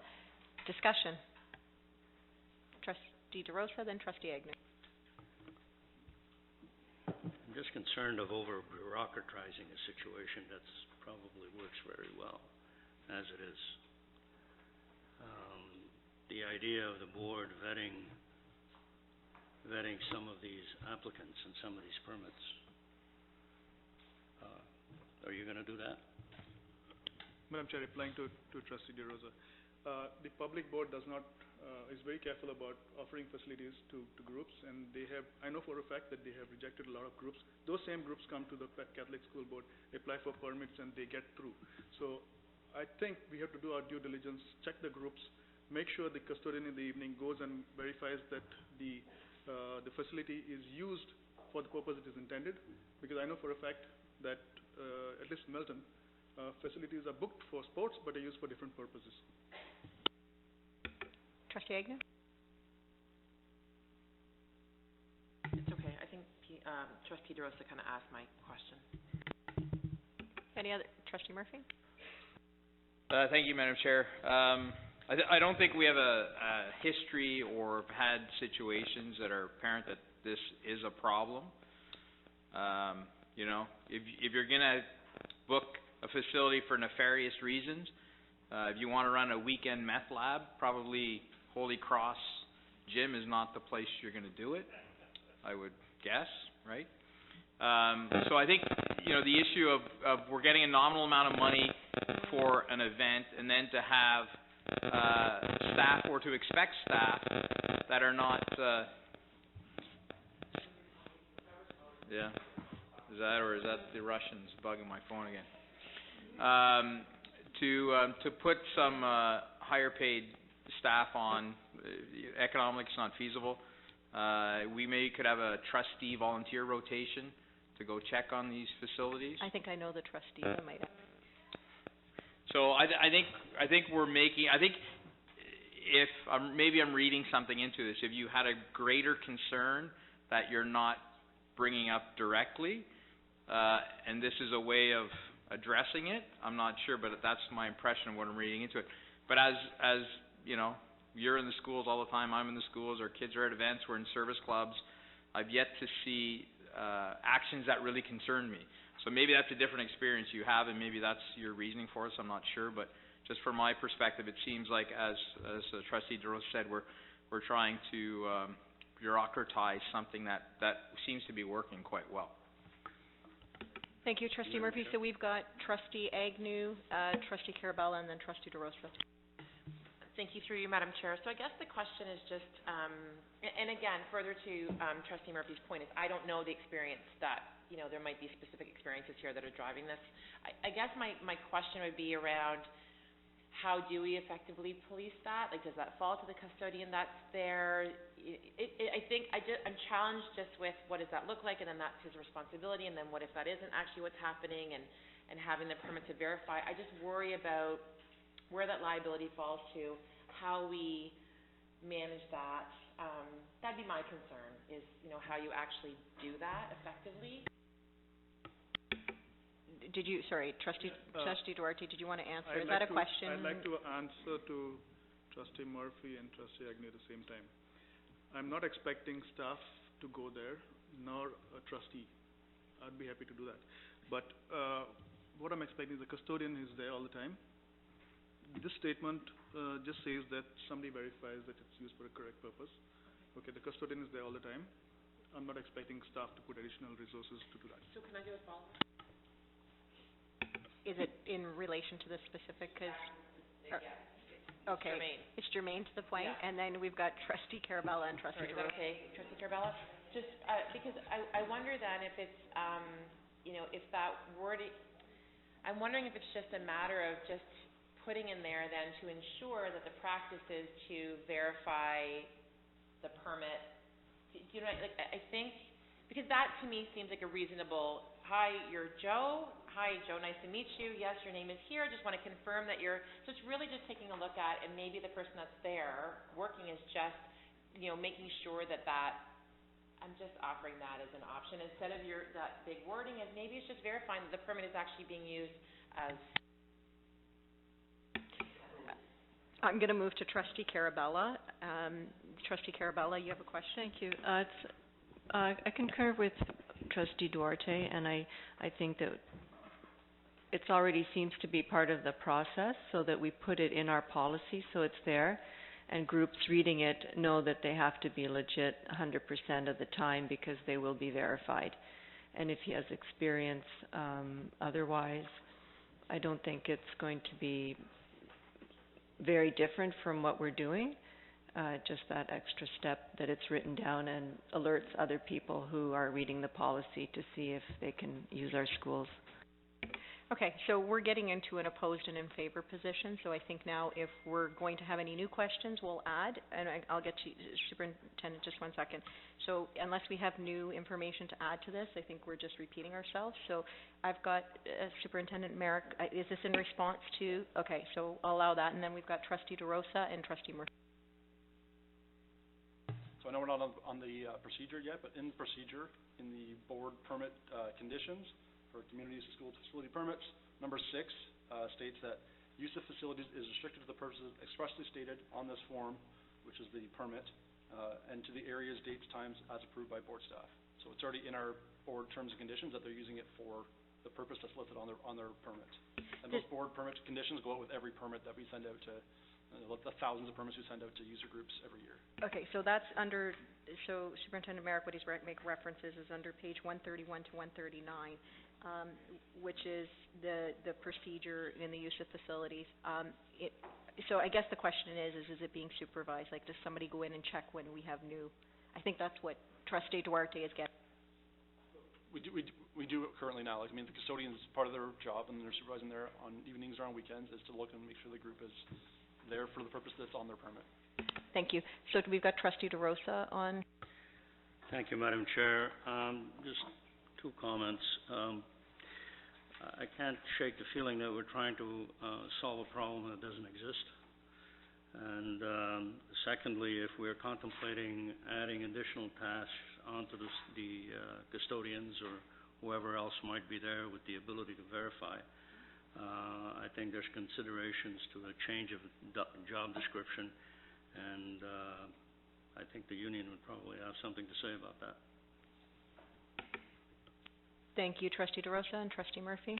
That was my point, that Trustee DeRosa just mentioned. Great minds think alike, right? Just simpatico. So It's like looking in a mirror.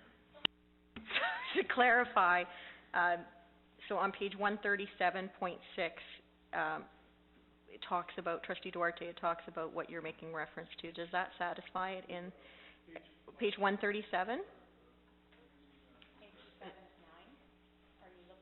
It's the appendix for the board permit conditions. Point 6.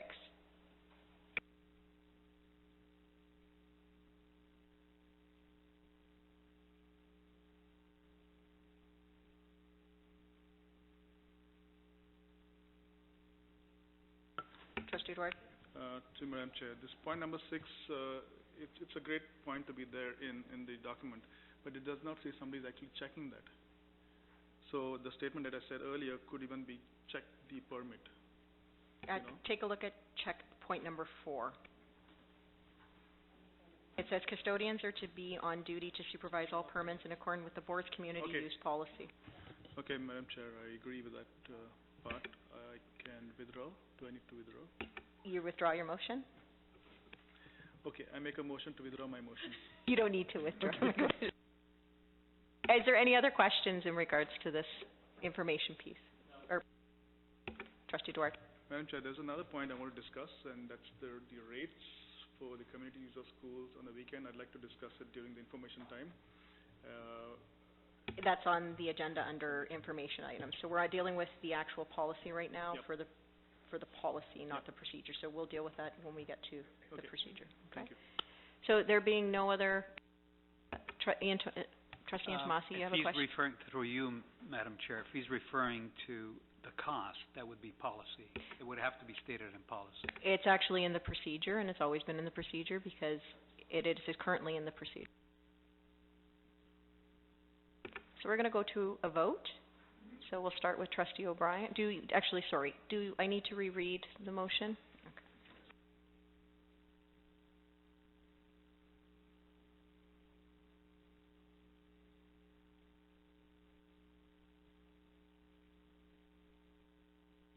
So the motion reads that the policy committee recommends that policy V-01, use of school grounds and community use of school facilities, be forwarded along with amendments to the June 18th, 2019 regular board meeting for approval. So we had Trustee Murphy made the motion. It was seconded by Trustee Antomasi, so we'll go to a recorded vote. Trustee O'Brien.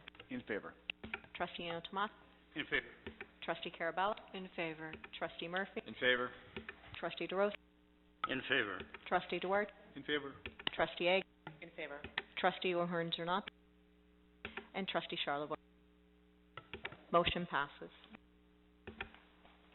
So we're back to the normal schedule of our agenda. I promise no more moving around. So we're on item 4.3, and that's found on page 33. It starts on page 33. This is policy I-30, video surveillance.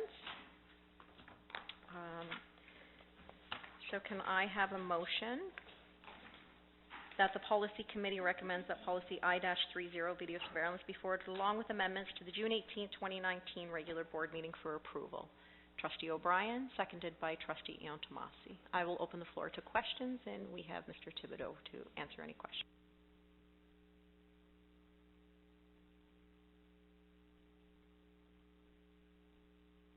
I do have a question. Trustee Antomasi. So, going back to the legal, who is responsible for what? Under this particular policy, is Halton Catholic District School Board the legal entity that can request the information, or is it the Board of Trustees? Through you, Madam Chair. With regards to the requesting of the information, are you referring to the data being collected by the video surveillance? Correct, yes. So with regards to that, through you, Madam Chair, the data is owned by the board, but in terms of accessing the data, that will be done through an alternative means. So those that are going to be responsible for viewing the data are listed within the policy. So you have the Director of Education, the SOs, now the Manager of Transportation, and the principals. So they're going to be the ones that are going to be accessing the videos and viewing the videos in the instance where there's an incident that requires it, and no other means we're successful in addressing the issue. So to answer your question, trustees should not have to access this video at all. Through you, Madam Chair, follow up. So does Halton Catholic District School Board have to bring the matter before this board for approval to have legal authority to access that information? Through Madam Chair, no. Trustee Charlevoix? So will principals have access to the video at any time, or would they need approval from the Director of Education before they can go and access it? Through Madam Chair, the protocol that we're going to be using would be that the principal will have authority to request the video. Note, however, like we discussed at the previous meeting, and what we want to stress too, is that this is meant to be a complement, not a substitution to their regular practices. So we are going to be training and advising our principal staff in order to ensure that this is the last resort that they're going to be using this for, and that, if they deem it necessary, because we do want to give some autonomy to the principals, that they will access it. If we're noticing that maybe there's an overuse of it, well, then we'll address it at that point in time. But right now, again, we want to give deference to our principals. Trustee Carabella? Thank you. Through Madam Chair. Just about surveillance in the elementary schools. Right now, it's just at the front door. Is there any plan to expand that to the back or any other areas, the other side doors? Through Madam Chair, with regards to video surveillance in elementary school, as you pointed out, yes, there is video surveillance at the entrance of the school, which is the one point of access, so that's why we are providing video surveillance, because you have entrances and exits happening there. As for the remainder of the school site, we don't find it necessary at this time to be doing this, because the key difference that you're seeing here is that in elementary school, the students are, I would say, the vast majority of the time under constant supervision of your teaching staff, your principal staff, your supervisory staff. There are always eyes on these students, whether it's in the classroom, in the hallways. They're never really on their own as much, when you're comparing it to a secondary school student or students on the bus that have a driver that should be focusing on driving. So in that instance, we don't deem it necessary. further to that too, I would very much want to stress that we don't want to over-surveillance within our schools or within our assets as well. We just want to put it in where it's absolutely necessary. Otherwise, we might get ourselves in a little bit of a predicament with, the province. Secretary Daly. We're not currently considering expanding video surveillance in elementary schools. And just to go back, this is actually not part of this policy, is to talk about the location of where the video surveillance, it's what it's used for and the processes in which it's used. Is there any other questions in regards to this policy? Trustee Sarah-LeBoy? Have we heard anything back from either the transportation companies or like the board itself in regards to how the data is going to be encrypted so it can't be copied? Through you, Madam Chair, it's encrypted as a proprietary software that only this company has access to. So if you do not have their software to view the videos, you will not be able to access them. The keys will also be encrypted, again, not only with that, but also password protect. So that's the process we'll be using. It's a little... Are we going to ensure that the video itself can't be copied, though? We'll have it on the hard drive in the bus, but to ensure that, that data can't be stored onto another, flash drive and things like that. Do you mean once it's accessed that they're transferring it over? We can confirm that we can ask whether or not it can or cannot be copied, but it's encrypted on that device, so I don't believe that there is any opportunity. It's stuck on it, and it's meant to be viewed on that device, and then we have to send it back to be cleansed. So it's not something that's within the abilities of the staff that's going to be viewing it or having access to it. Thank you. And everybody has had a chance to take a look at the stakeholder feedback, which was positive in regards to the recommended changes. So we'll go to a recorded vote. So I'll read again what the motion is, which is that the Policy Committee recommends that Policy I-30 video surveillance be forwarded along with amendments to the June 18th, 2019 regular board meeting for approval. So I'll start with you, Trustee O'Brien. In favor. Trustee Antomas. In favor. Trustee Carabella. In favor. Trustee Murphy. In favor. Trustee DeRosa. In favor. Trustee Duarte. In favor. Trustee Ag. In favor. Trustee O'Hearn-Jornota. Trustee Charlevoix. Motion passes. Thank you. So moving on to item 4.4 on the agenda. This is a new policy, and this starts at page 58 in your packages.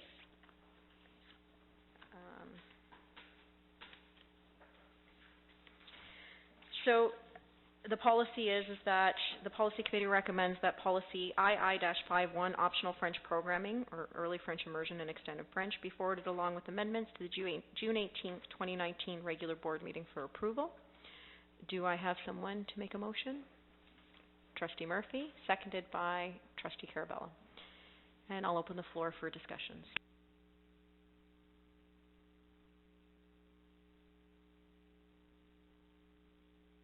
Trustee Agnew's hand go up. Sorry, Trustee Agnew. We'll start with you, and then we'll move to Trustee. Okay. So I just actually had so if you look at on page 2 of 5, I guess it's now 1.3, where it speaks to around the giving notice. I actually saw that in our community engagement policy, there's a similar wording there, and it just seems to be a little more comprehensive, and so I wondered for consideration. So can I just read the similar? So in the community engagement policy, it says, whenever possible, changes in program locations will be communicated to parents and guardians 1 academic year in advance of implementation. So as opposed to this one that just said, if a change is to occur in program locations, parents will be given 1 academic year's notice if possible. I just liked the way it sounded. It just seemed to be more comprehensive in the same idea, but just different mix of the words, and I just wondered if there was some consideration of changing that to be similar. And can you read it again? Yeah, so it would say, and again, this is not, it's not a motion to, I like the wording in it, so it just says, whenever possible, changes to program locations will be communicated to parents and guardians, so it's adding guardians, 1 academic year in advance of implementation. So it still has the academic year, it has possible, but it's adding guardians. Sorry, so Trustee Carabella, do you want to answer that, and then Trustee Murphy? You want Trustee Murphy to? Okay, Trustee Murphy.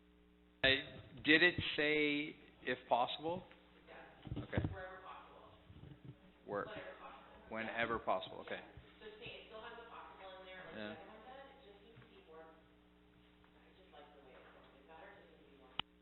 And this is, you're referring to the policy that's gone out for public consultation, that's on the table for, that's right now for an action item, right after, so. Trustee DeRosa? Just a point of clarification, Madam Chair. So, if the 1 year is not possible and we need to act within a 6-month period, does that make that acceptable? So, what kind of flexibility are we removing away from staff?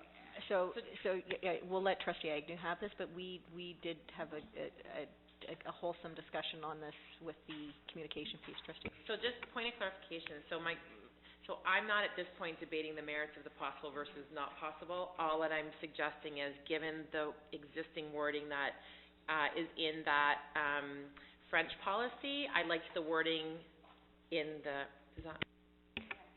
Superintendent Bell. Just to offer, that's a really good observation. So we already had the draft of the French policy, and our communications expert over there, Ms. Swindon, was looking at using the same language and having the same spirit. So she has reworded it, and it is exactly the same messaging. I think, for clarity, it's a duplication, and we probably should only have it in one spot so that it's consistent and it flows through every single policy.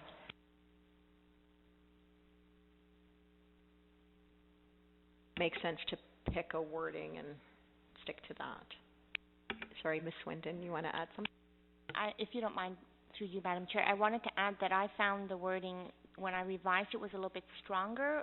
In the French policy, the way it was written, it almost sounded like, if we can, it was almost like an afterthought, whereas if you put it at the front end, it says, we will try our best to give advance notice. That's how it felt to me. That's why I reworded it. And I added guardians. Trustee Carabella, would that be acceptable if we have it in one spot so it's consistent? Yes, because I know that we had the vote on that before and it wasn't going to pass, so we can have that wording. Thank you. So are we adding the wording to be consistent then, or, okay. So I guess the suggestion that I would make would just be to replace that, the 1.3 on the French policy to instead be worded as it was on the community engagement. So that's where it says, whenever possible, changes to program locations will be communicated to parents and guardians 1 academic year in advance of implementation. So do we want to make a motion on that, or can we do it as a general consensus? Just, is everybody okay with that? Yes? Yes? Everybody's okay? Okay. So I'm not going to take a vote, Janine, because everybody's in consensus. It's just adding that. Okay. It's an action item, yeah. If we can, as amended, we can we can have a general consensus, yeah. It's just to create standardized language so that we're not saying something different in a policy that could potentially supersede this policy. Is there any other discussion points in this? Trustee Carabella. Sorry, your microphone, and if you can you just point out where you're at so that we can follow along with you? First, I wanted to know whether what we voted on in November 21st, 2017 as a resolution, if that should be embedded somewhere in the policy. We forgot to discuss that last time. Does this capture, because the policy, because your motion back then is still there. It's been completed because you created the policy, so which then means that motion has been carried through. So I don't think it needs to be captured again. It's recorded as long as this was reflective of that motion back in 2017. I don't know, I'd have to look that through. Okay, I'll just have another question. Okay, we get to my French section. So, on page, where it says that where it should be by December 1st, that, oh gosh. I'm so bad at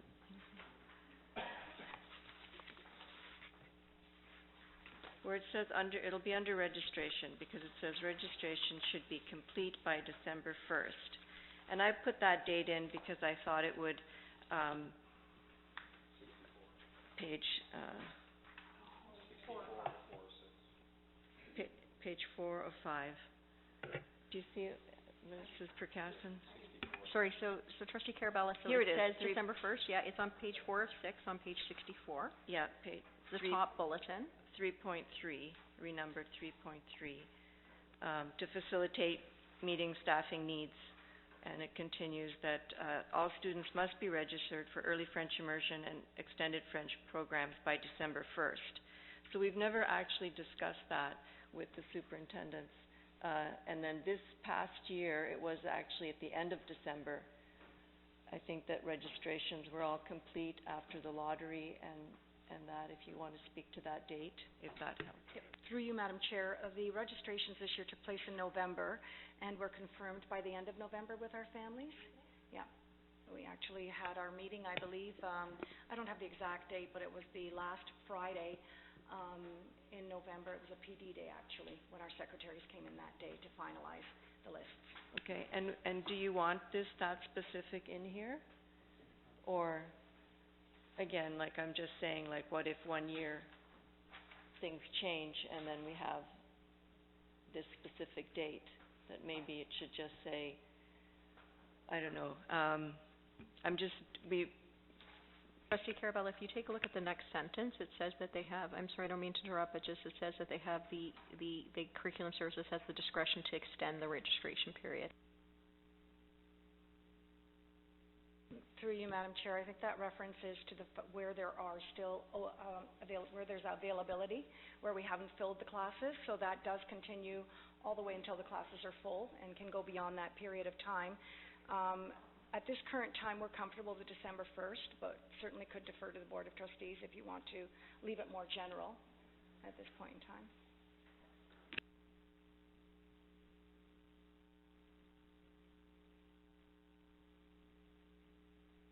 Sorry, Trustee Carabella, I'm going to go over it.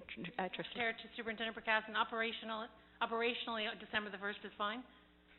Right now, operationally, December the 1st is fine. It's usually worked for us. Did last year. Trustee Charlebois? I was just going to say, I mean, we've been talking about if it works, if it ain't broke, don't fix it. So if December 1st works, then why not just keep it? Trustee Carabella? Thank you. I wanted to ask about the transportation. So that's the last page, and I wanted this policy to reflect our current transportation. And yes, you are here. Good. Fred is here. So I looked through the policy you mentioned about transportation, and it didn't say in there that the students of early French immersion are bused right now, correct? Or I just didn't find that in the transportation. Sorry, Trustee Carabella, just for reference, if I recall the conversation, it wasn't that it was referenced. It's referenced in here that transportation is provided.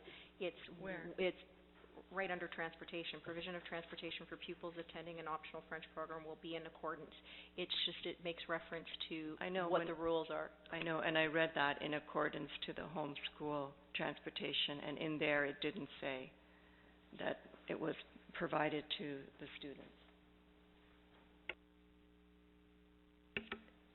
Through Madam Chair, if you look at the under requirements, the second white bullet. It reads, distant from home to the designated board-approved program school boundary offering transportation. So that references to the French immersion. No, that's in the transportation policy, II 24.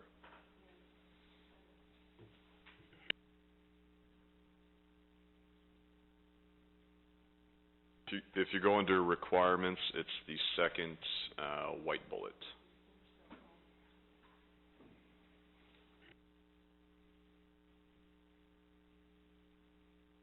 Okay, so currently for early French immersion, if you're outside of the boundary, I'm only talking about Oakville because I know Oakville. If you're outside the boundary of St. Mary's, but you're in the early registration program, you get busing from wherever you are in Oakville. That's correct. So all of our extended French and our early French, through Madam Chair, all of our early French and extended French programs have designated boundaries for them. So for early French, it's based on the municipality, and extended French is based on the family of school networks that we identify, and those are the boundaries that we use to define the transported or non-transported boundaries, or outside of catchment. Okay, thank you. Okay, I'm just going to see if anybody else has any other questions. Okay, so back to Trustee Carabella. Thank you. So I wanted to make sure I've got this. So one of the votes we did have at our discussion was about that it does come to the Board of Trustees for final approval. So understanding that program changes, locations, additions of programming would be, of course, presented to us and vetted by staff, and we get the report, but that it comes to the Board of Trustees and we do vote on the decision. So it was given to us, but we still vote on it. We had that discussion at our policy meeting, and I'd like to see that reflected back in here. It was taken out. Yes, I'd like. Can you point out where it was taken out, please?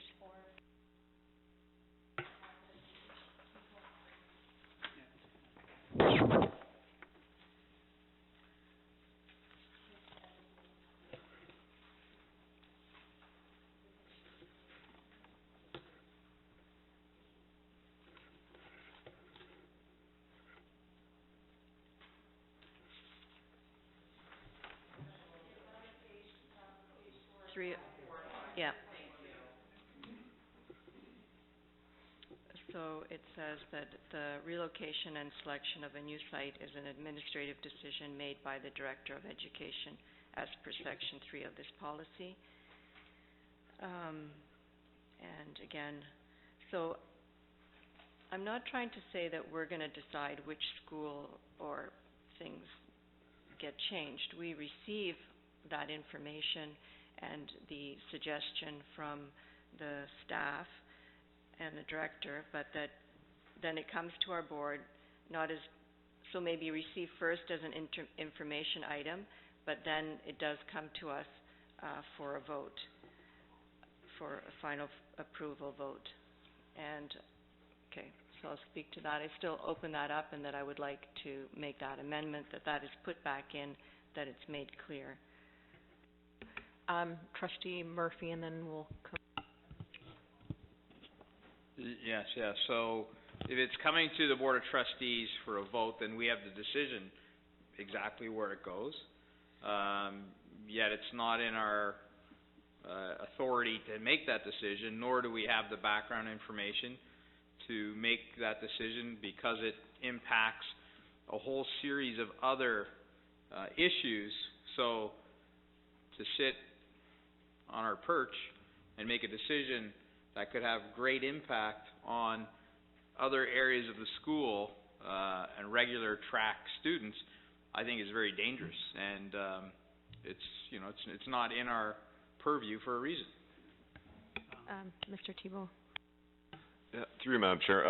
One thing that, and I acknowledge what Trustee Carabella is saying, with regards to the changes that were made based on the last conversation. I believe what we're trying to do here with the addition of Section 1.5 and the clarification that's provided in 1.51 to 1.53 is to show that there's quite a distinction between what's already current board practice and in terms of trustee approval on boundary decisions and administrative reviews.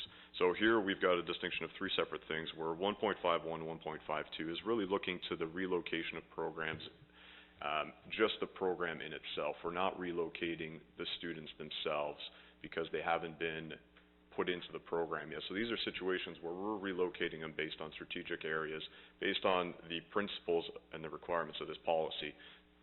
And those are where the relocations are happening. So in those circumstances, when we're either introducing a program, relocating a program, and phasing students in, there's no direct impact to the students currently attending the program because they're being grandfathered.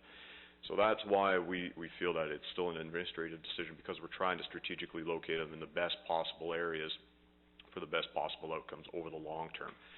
With that said, the distinction that we really want to make here in 1.53 is the involvement of the Board of Trustees when it comes to school boundary review decisions, where we're actually looking at not just relocating the program itself, but actually relocating the students and the program to a location, and we're not considering grandfathering.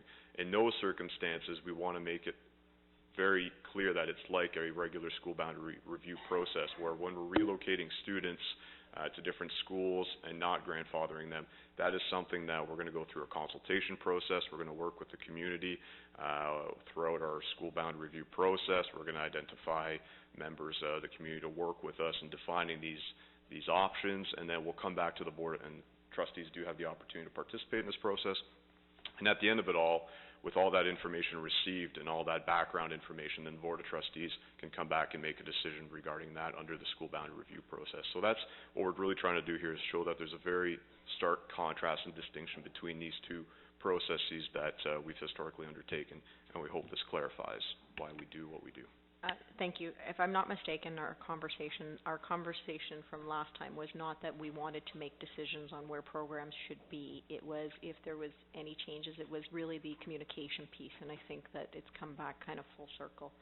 So are you looking to put that back in? Is that what you're asking for? I will, yes, because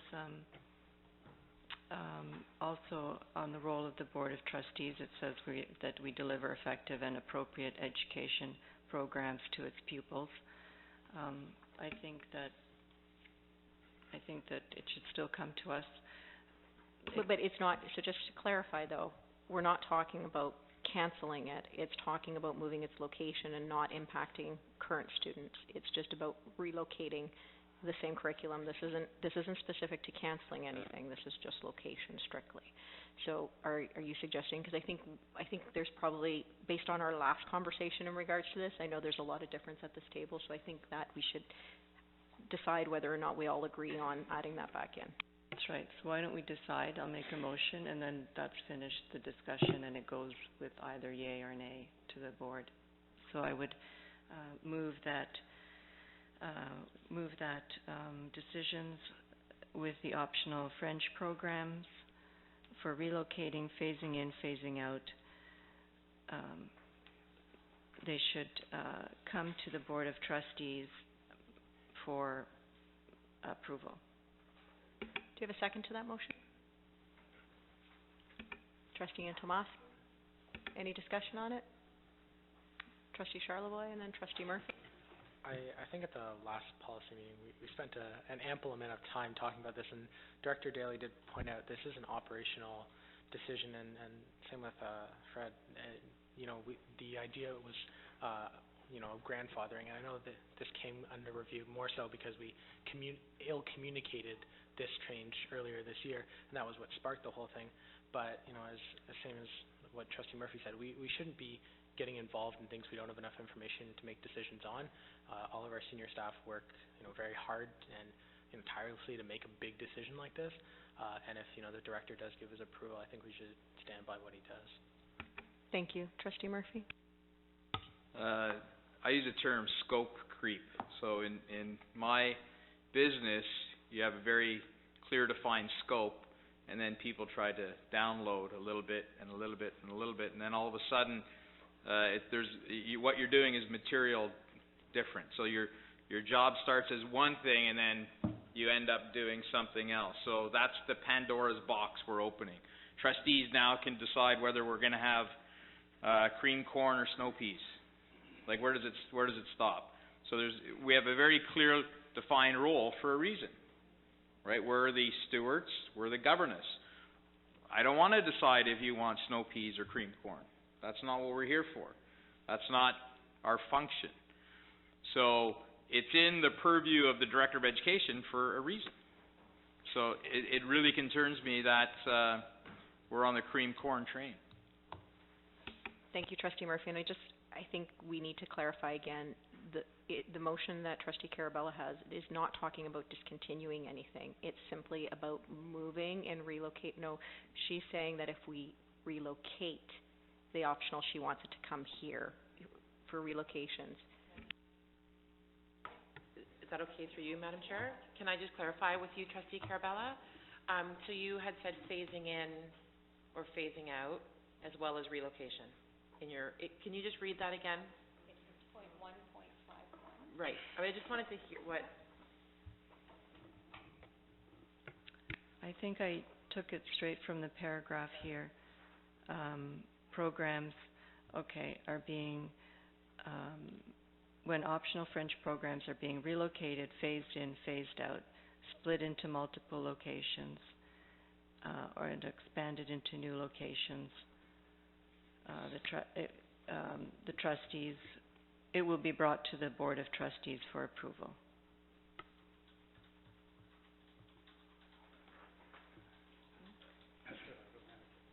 Okay, so I'm going to go this way and then I'll come to you. So Trustee Chernota and then Trustee DeRosa.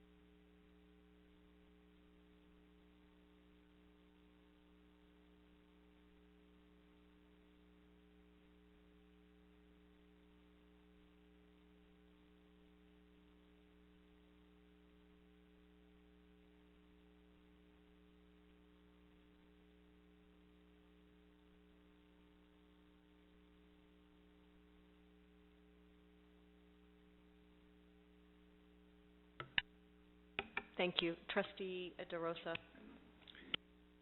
Just a comment to add to Trustee Zarnota. We got to be very careful that the board doesn't become a bottleneck for the staff to act on what they normally act on. As a bottleneck, we prevent actions that, in fact, might improve. Might bring about improvements that the staff wants to bring about. So the line is blurring very, very quickly here. Remember, we're a governance. We have a governance role. Frankly, I'm not competent to make a decision on some of these matters that we're talking about. And I would suspect that a lot of us are in the same situation. So we have to be in a position where we have to trust in the competence of our staff who have years and years of experience to run the operation as they best see fit. Okay, so we've heard those opposed, and do we have any new comments in regards to Trustee Duarte? Madam Chair, we have discussed this a lot. My only comment here is I'm not doubting the work of our staff. They're doing a great job, but whenever there's an issue, people come to us as trustees with their complaints. And sometimes it's too late, then we have delegations after delegations coming here. So I don't want to step on somebody else's toes, the work that's done by our staff, but I just want to consider this.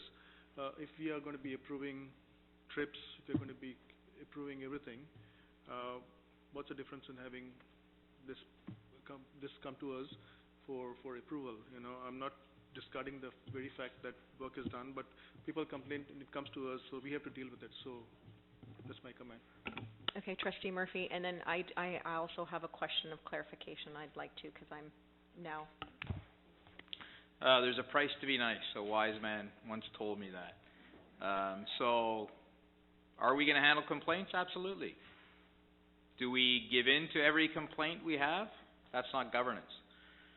Can I rationalize and understand the impact of sending a grade 7 group to Ottawa? Yes. Can I impact and understand forcing or stopping a move of a school that's over capacity? No. That's the reality. That's the difference. If we're going to let special interest groups and small groups of people who are well organized and complain run this board, we're going to be in for real trouble. So that's what we have to, let's face it, this is because of one school. That's it. That's why we're having this discussion. There's no other reason for it. So let's recognize that, rise above it, and make the right decision for all students, because by blocking moves, it's going to impact regular track. We're in a situation where the money's not free flowing. So the money, the revenue we're getting is shrinking on a per student basis. We have to be very diligent and good governors of that. So this could have serious financial implications if we're forcing school moves or regular track students to move to accommodate special programs. That's the reality of the decision we're making right here. Thank you, Trustee Murphy. Trustee O'Brien? And I Trustee want to Charlebois. just respond to what Trustee Murphy said. I was involved in writing this policy, and I can tell you this did not come out of a one-school incident. This was an election issue. It's been on the table for a long time, and this has a history that goes back a couple of years. So this is not a one-school item. That's all I'm going to say. Trustee Charlebois, and then I'd like to ask for clarifications. I think we've are starting to kind of drift away from the main point of it's about the students. If a school is overcapacitated and the student can't get the full benefit of a program, that's us as a board, whether it's the trustees or senior staff, neglecting our duties to ensure the proper education of our students. So as much as, we've received countless complaints about, different relocation of programs, ultimately, if it's for the betterment of students, then we should do it, because, I understand, parent complaints, but parents aren't in the schools. They're not being affected. They are being affected by the move, but it's our students who are actually receiving the education, and it's our responsibility to give them the best possible education we can in any way possible. Thank you. So I'm just going to reread it because I have a point of clarification I have here. So when relocating, the way it reads right now, 1.5.1,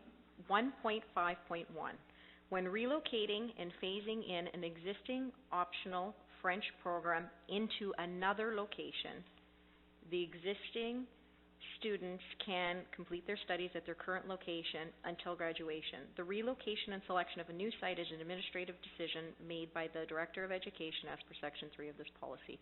So this point does not reference discontinuing it. It's moving it to a different site.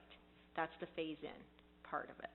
So your amendment is, Trustee Carabella, is that at this point you want it to come here for approval, and I'll just give you my feedback because I've met with a couple of constituents in the Oakville area, and my understanding from their mandate is as long as they know that the program continues, they don't want to interfere with the operations of it. They just want to ensure that the curriculum continues.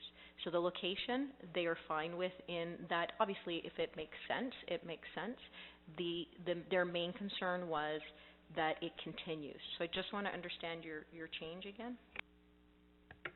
And we would respect that. Like we would respect that, but it should still come to us that we know as trustees what's happening with the programs in our area, that we can respond to that and approve. And if there's a reason, it's spelled out in the information item, and then it comes as an action item, and then we approve it.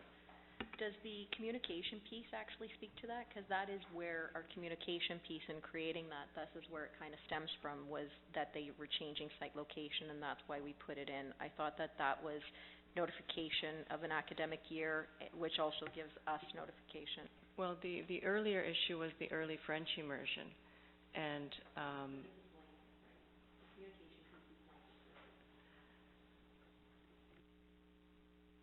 I think it's just simple if I don't know, just have the vote. I don't know what, I mean, it's split into three, and it's just hard to know.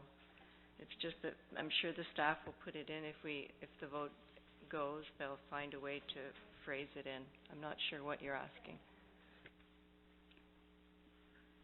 And just to note, under 2.3, where changes are made to location and family of schools for optional French programs, the director will bring the information report to the Board of Trustees and this is asked for further review, for final approval, for purpose of due notification, feedback, and input.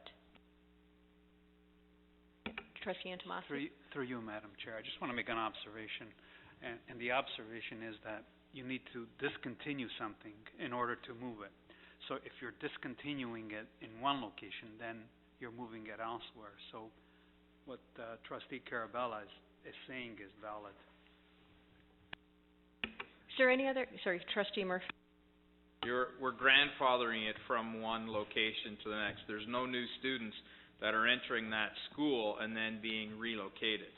So there isn't that situation. I think what we'll do is we'll go to a vote on this because we've spent a lot of time last meeting and this meeting, and I think we're very clear on where everybody kind of stands. So, yes. So you see 1.5, right? Everybody sees where it currently says. So which is the 3. So Trustee Carabella, can you please read what you would like amended?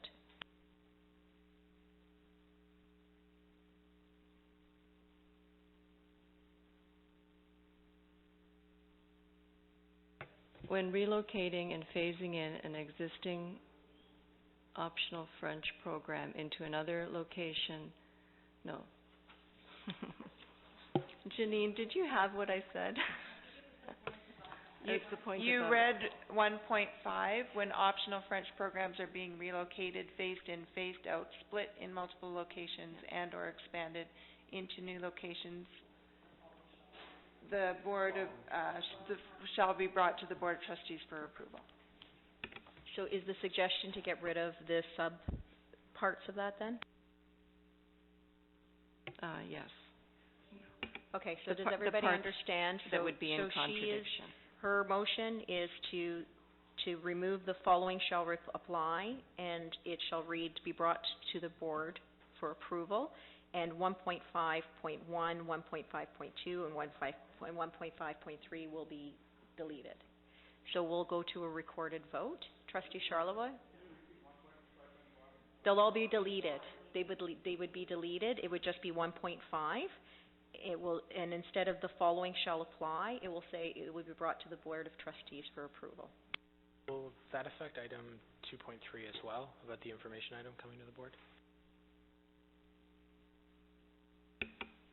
Well, it becomes redundant. 2.3 then is not required, potentially, yes. So then we can deal with 2.3, I guess, when we get to that. So we'll take a recorded vote. Trustee O'Brien? In favor. Trustee Antomas? In favor. Trustee Carabella? In favor. Trustee Murphy? Opposed. Trustee DeRosa? Opposed. Trustee Duarte? Opposed. Trustee Agnew? Opposed. Trustee Chernota?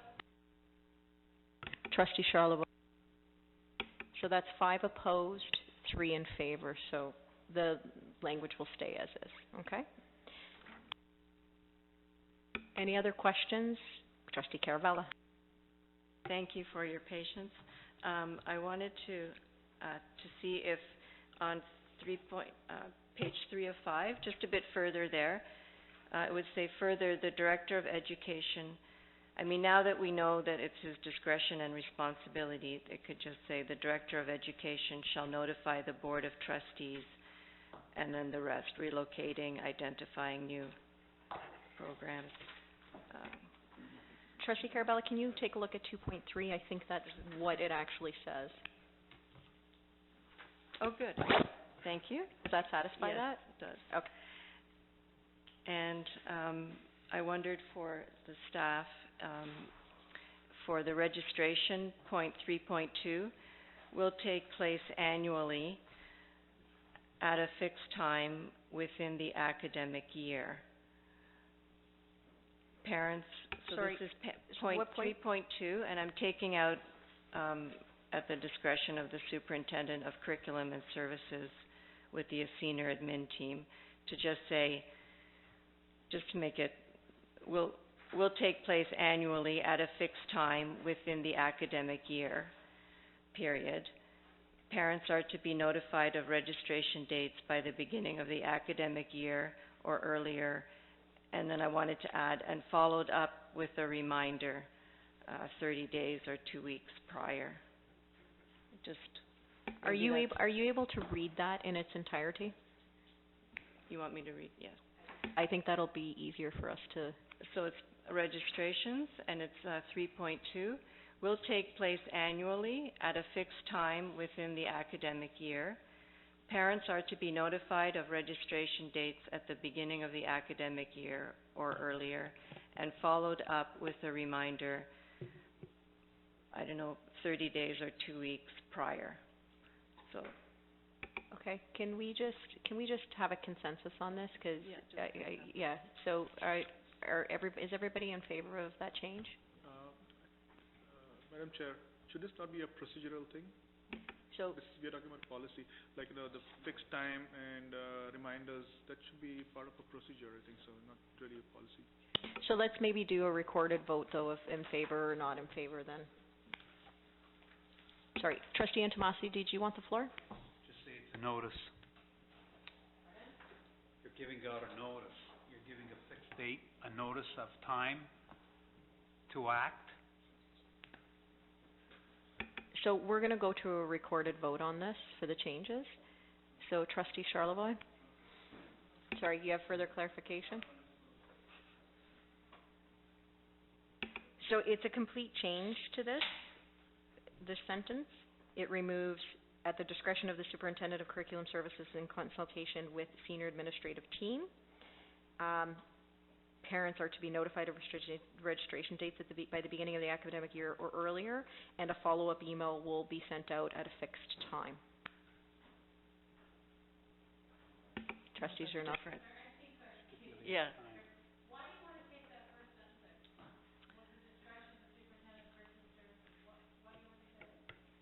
Well, it's been reflected several times, and I just thought I'm not taking anything away. I'm just, if a parent reads that and they think, oh, it's not stable, but if they're going to know it's at a fixed time, so that not annually at the discretion every year it's going to switch around. Just as a parent reading it, you'd think, oh, annually at the discretion, and it's going to possibly move. So they're just going to be notified the same way that superintendent, staff, team decides the date, but they'll just be notified, and they know that it'll be at a fixed time every year, and they'll be reminded.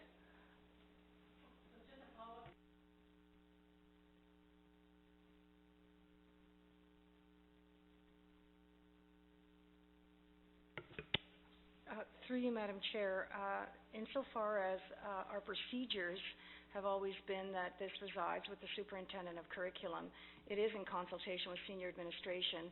The notifications do go out to parents in K, Senior K, and Grade 4 on a regular basis, and I think that we've timed that already to mention that it would take place within the year.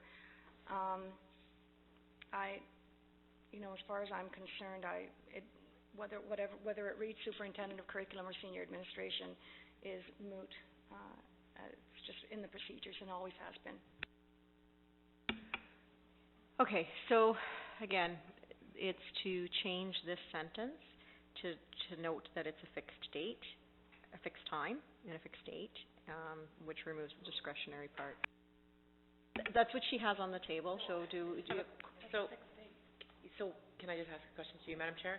So when we say a fixed date, like that's just floating? So I know we're saying a fixed time. Like I hear what you're saying. What I'm saying, it's just as clear as mud to me when we say it'll take place annually at a fixed. We're still referring back to the procedure as far as what that will be, right? Like what's this fixed time? We're not putting it in the policy, so I'm just confused. Trustee Carabella, are you suggesting that we decide what the date is? No, absolutely not. No, I just thought it was a more clear way that gives more, a little bit of stability to parents, knowing that it's at a fixed time each year. So, Decided by senior staff, and everyone's notified. It's just a different way of phrasing it, just like the other one was phrased.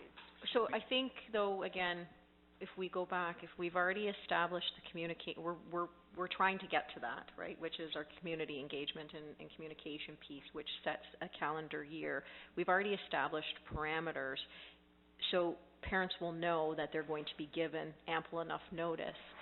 So I think, especially if we have to do, what happens if there are boundary reviews or anything else and we start putting a fixed date to that, it then pushes our ability as well to deal with everything else. I think it has a trickle effect, and I think we just have to be cognizant of that fact. I'm okay. I am okay with it. I just thought it was a better phrasing, but... So we're okay to leave it the way it is? Awesome. Thank you. I do have one clarification point before we move on, Trustee Carabella, because I'm sure you've got a few more points. Okay, so under 2.3, in brackets and highlighted in pink, it says final approval or the purpose of due notification, feedback, and input. We want to clarify if we need to actually have final approval in there. So I'll read it out loud. Where changes are made to location and family of schools for optional French programs, the director will bring an information report to the Board of Trustees for final approval or for the purpose of due notification, feedback, and input. I think our discussion was that it was notification, feedback, and input. It wasn't the approval, but we just need clarity on that. Through you, Madam Chair, You there? Just with regards to that, we were just highlighting that we were looking to discuss this further tonight. It was just to say that we're acknowledging it and we want to discuss it further, which we have. So we didn't intend it to be read as part of it. Yeah. So it's for the purpose, so we're good with for the purpose. Okay, thank you. So I don't see any no's shaking, so Trustee Carabella, the floor is back to you. Just one last item, because we didn't discuss this last policy meeting, about the lottery, the registration, and the sibling acceptance or not. We've discussed it a little bit, but I just had some questions. So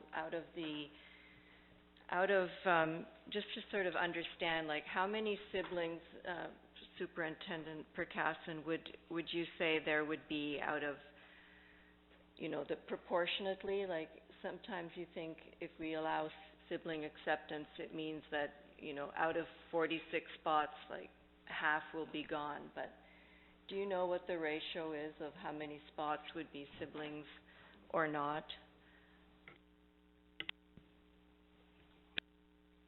Through you, Madam Chair, I'm going to defer that to Fred Thibault because it involves numbers, and perhaps he may have a better response to that.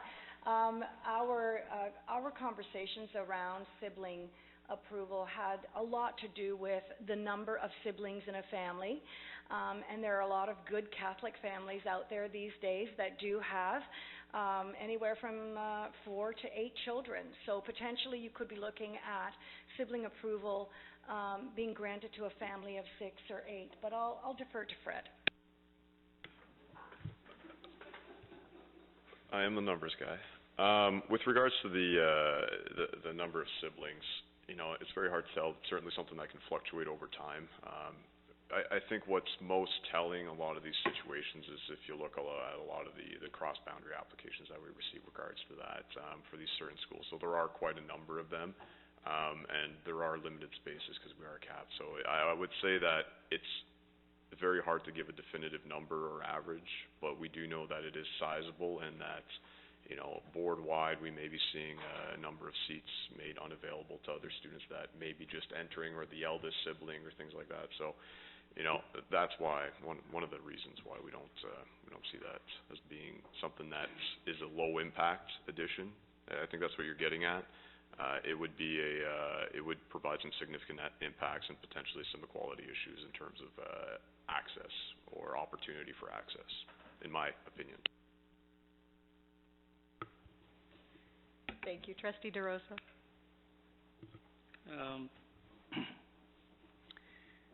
Do we have a sibling policy in place combined with the lottery policy in place, or what's the process? I'm trying to understand what the process is. Through you, Madam Chair, with regard to the lottery process, we do not have any sibling policy in place. There is a procedure with regard to the lottery process that I have defined here in front of me. It's a little bit extensive to read. It was audited, however, and an information report was submitted to trustees in January of, it was audited in January 2018, and I believe the report was submitted to trustees through Superintendent Nagoy in February or March of that year, and certainly can be made available to you along with what the process is for the lottery. Would that be helpful? I'm happy to provide that. Trustee Charlebois. So, my sister and myself both went through French immersion. I was with the public board, but I can definitely say that, like, if I didn't get in or my sister didn't get in, it would be a big thing. But we did just spend a lot of time focusing on the equity and inclusive education policy, and all of our students should have the same rights to the education we're providing. And as much as it would be very detrimental to a family to have one sibling who got in and another who didn't, we still owe the other students the same rights that any student has. So, it's a two-sided of, yes, the siblings should have access, but at the same time we have a limited amount of spots, and according to our equity and inclusive education, it is open to all of our students, whether you're a sibling of one who got in or not. Thank you, Trustee Charlebois. Are you looking to change something in this, Trustee Carabella, or are you just questioning? I'd like more information, and I was interested about the proportions. I do think that it would be great just for family equity. The family is the cell of society as well. It's not the individual. So, I know that's right. So I was just looking for more information at this point. Thank you. Okay. There being no further questions, we'll go back to the original motion. So all other amendments as proposed.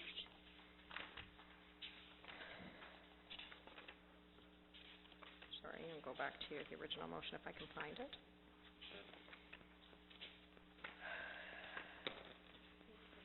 Thank you. So that the policy committee recommend that policy II-51, optional French programming, early French immersion, and extended French be forwarded along with amendments to the June 18th, 2019 regular board meeting for approval. So we'll go to a recorded vote. Trustee Charlebois? Trustee O'Hearn-Zanota? Trustee Agnew? In favor. Trustee Duarte? In favor. Trustee DeRosa? In favor. Trustee Murphy? In favor. Trustee Carabella? In favor. Trustee Antomasi? In favor. Trustee O'Brien? In favor. Motion passes. Thank you. So we're moving on to item 4.6. This is found on page 90 to 102. This is V-18, community engagement and public consultation.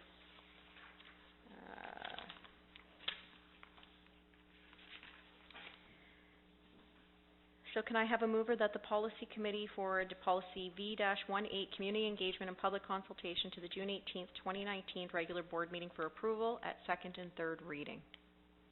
Trustee Janota, seconded by Trustee Duarte. Do we have any questions?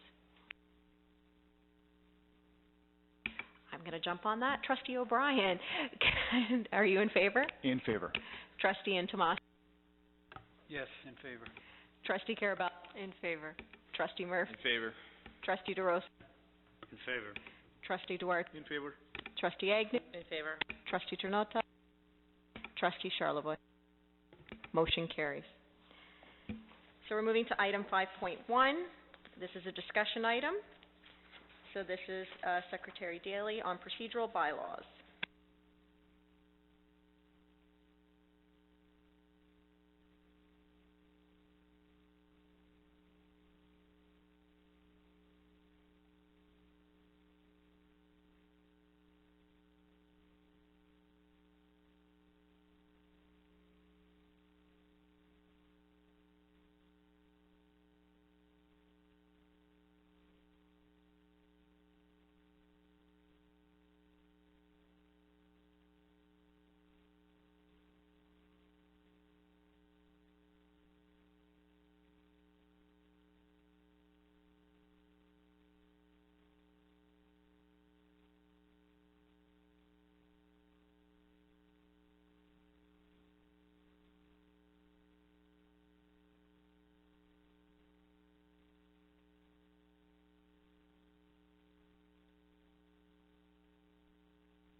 I have a question. Seeing that this is important and that it does need to reflect in with Robert's Rules of Orders, I think now would be an appropriate time to suggest that we get a parliamentarian here to help us work through Robert's Rules of Orders, and so that it coincides with us realigning our bylaws, because I think that piece is pretty important, so that we are falling in line. And I don't know if we do that here or. Yeah, that makes sense for sure. I think they're two different but obviously related things. So one is helping our understanding and procedures at our level here, and then also looking at our bylaws to see if we do need to make any changes. But around engaging a parliamentarian, we may want to talk about that's certainly something we can do. It would really be who we would want to engage in that process. And without speaking too much in the public session, we do have some limitations based on who we could engage in that process based on decisions made by a prior board in camera. Correct, but if this board makes a decision to use whoever we wish to use, that we're in a general consensus with, that would trump any other existing. Supersede is the word I. We'd probably have to rescind the current motion, and then I think we would have to rescind it because it was a motion passed by the previous board and it's still binding. So if we wanted to go that route, we'd have to rescind it at board as opposed to.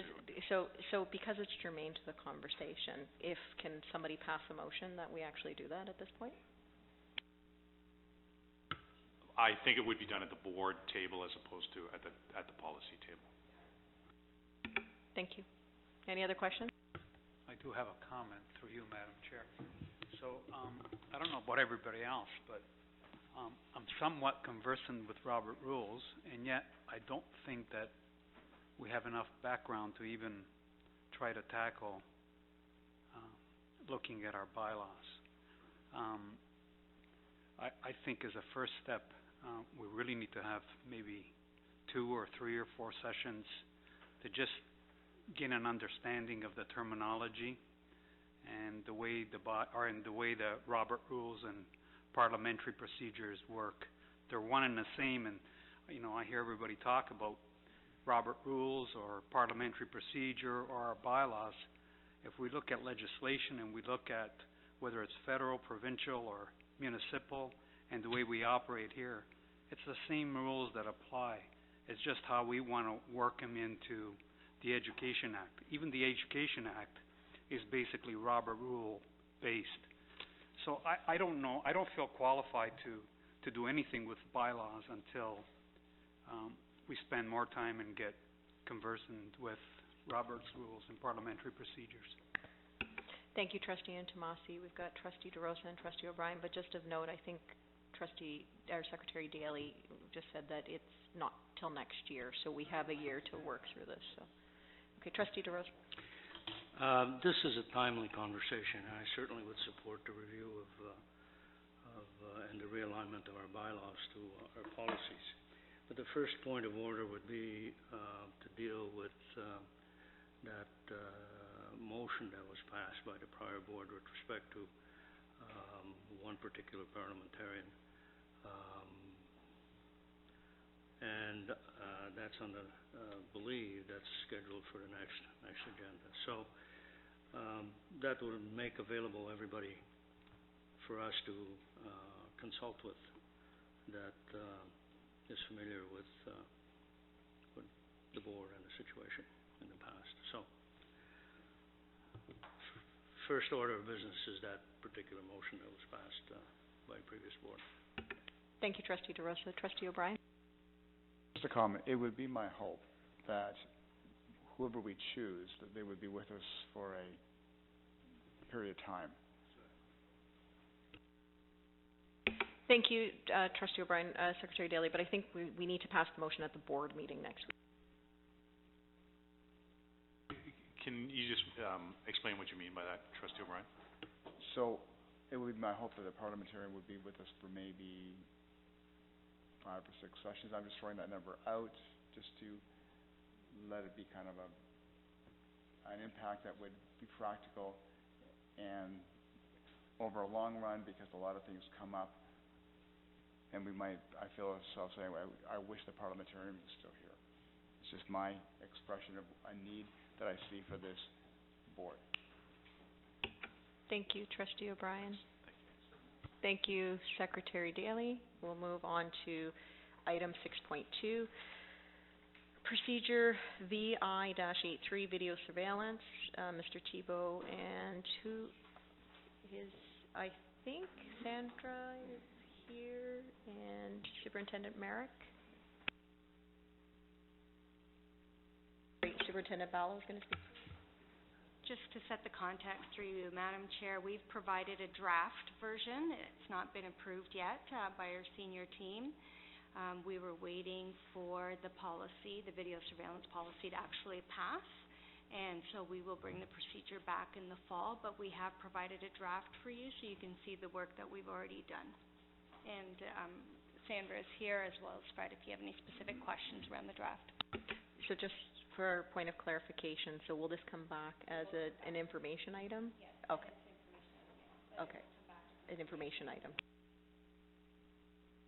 Thank you. Do we have any questions in regards to it? No? Okay. Thank you. So moving on to item 6.3. Did I miss item 4.6? No. Okay. Okay, thank you. Yeah, okay. That's right. I was that's why I'm like, did I miss it? Item 6.3, new procedure, VI-64, community use of school facilities, Superintendent Merrick, and this is on page 131 to 139, and I believe Trustee Duarte has been waiting patiently to ask some questions on this. Yeah, so this is a procedure that complements the policy we reviewed earlier on this evening, so policy V-01, use of school grounds and community use of facilities. Trustee Duarte. Actually, we bid this policy to death already, and so we have discussed everything. It looks good. There's only one comment here, and I'd like to open it up for discussion regarding the rental rates. I think this is the right forum to discuss this. So for parish category, we have they generally get the use of the school facility for no charge during the weekdays, but on weekends there is a charge to the parish groups. I believe there's not too many users for the groups on the weekend, but there are parish groups and proper parish groups which are not affiliated groups, parish groups as such, which are very small in nature across the board, and they really cannot afford to pay the charges. So I would like to present to trustees, and since this is a procedure, I don't know whether we need to make a motion to this.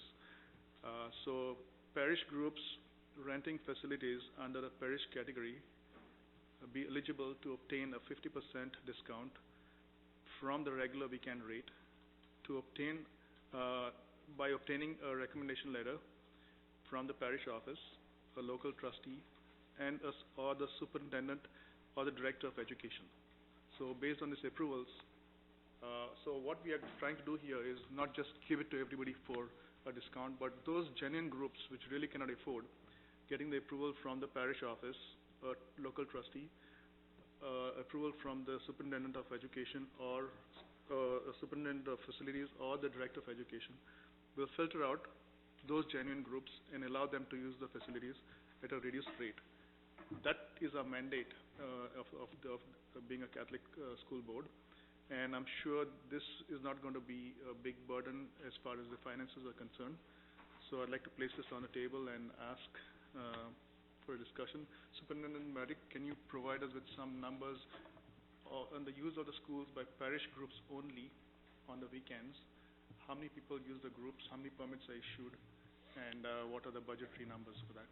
Sorry, before you answer that, I just want to, just for a point of clarification, this is an information item, so we can do a consensus on additions here, and then it'll come back afterwards. We can make a recommendation to staff to make changes. Madam Chair, just to elaborate a little more, we have not put in the rates in this policy, in this procedure. The rates are with Superintendent Merrick in the background there. It's not our policy to display the rates, so just... I understand what you're saying, which is it's the discount part that would be added in, but I just wanted to clarify that this is an information item, not an action item, so, okay. Sorry, Superintendent Merrick, do you have those numbers present?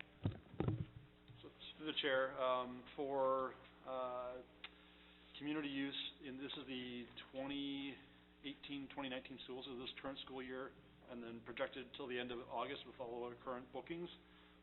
For weekday hours, for parish groups, we have just over 2,100 hours booked for parish groups. On a weekend, just under 1,000, so 970 hours booked on weekends by parish groups.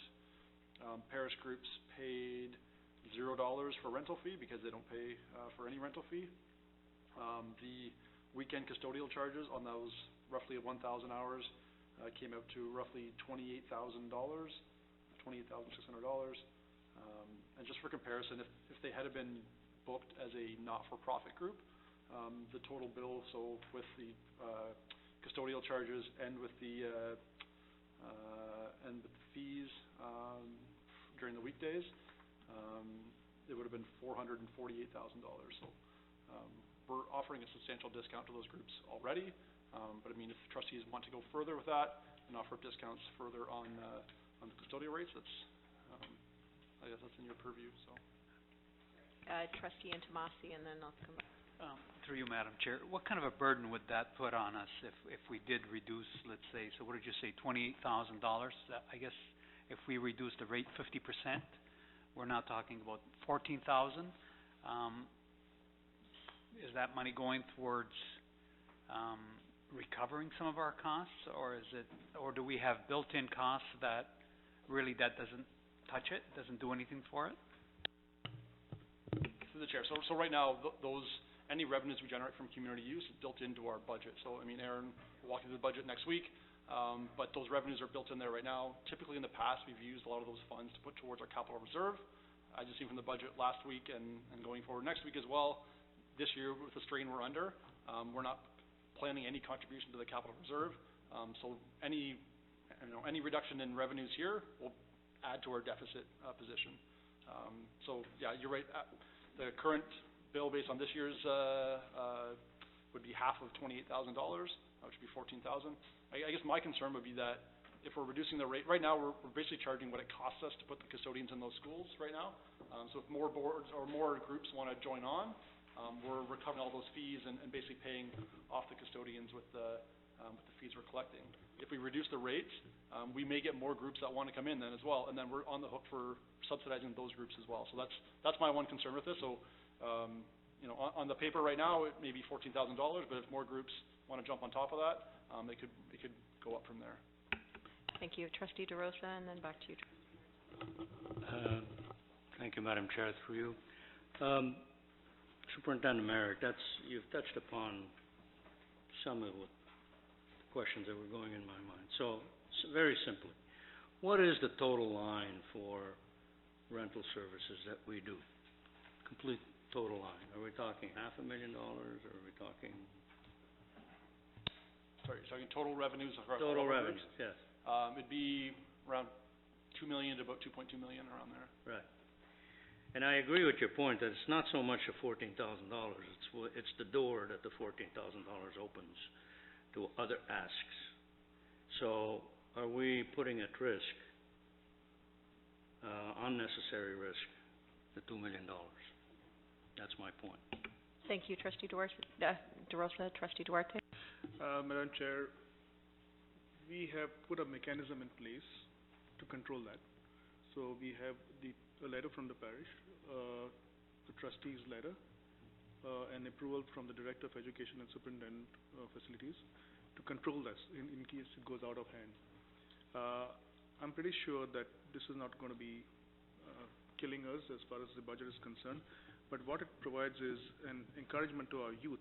That's the only reason we are here, is to support our youth. And if at all there's a group which is trying to sneak in the back door and misuse our facilities, there is a control mechanism in place. So I think it's our mandate to support our youth. There's no other place our youth can go to for use of for recreation. It's better that they are in school rather than they are out at Tim Hortons or at Cineplex and hanging out there. Secretary Daly? Just ask a point of clarification, Trustee Duarte. So when you say it's a letter from the parish or from the trustee or... So trustee, parish, and director. Okay, thank you. So I have a question though, because I think we blur a line if you're asking for a trustee letter, because then technically there's a fiduciary duty there that I think we can't give preference to groups. So I think we should be careful on that. It's an endorsement.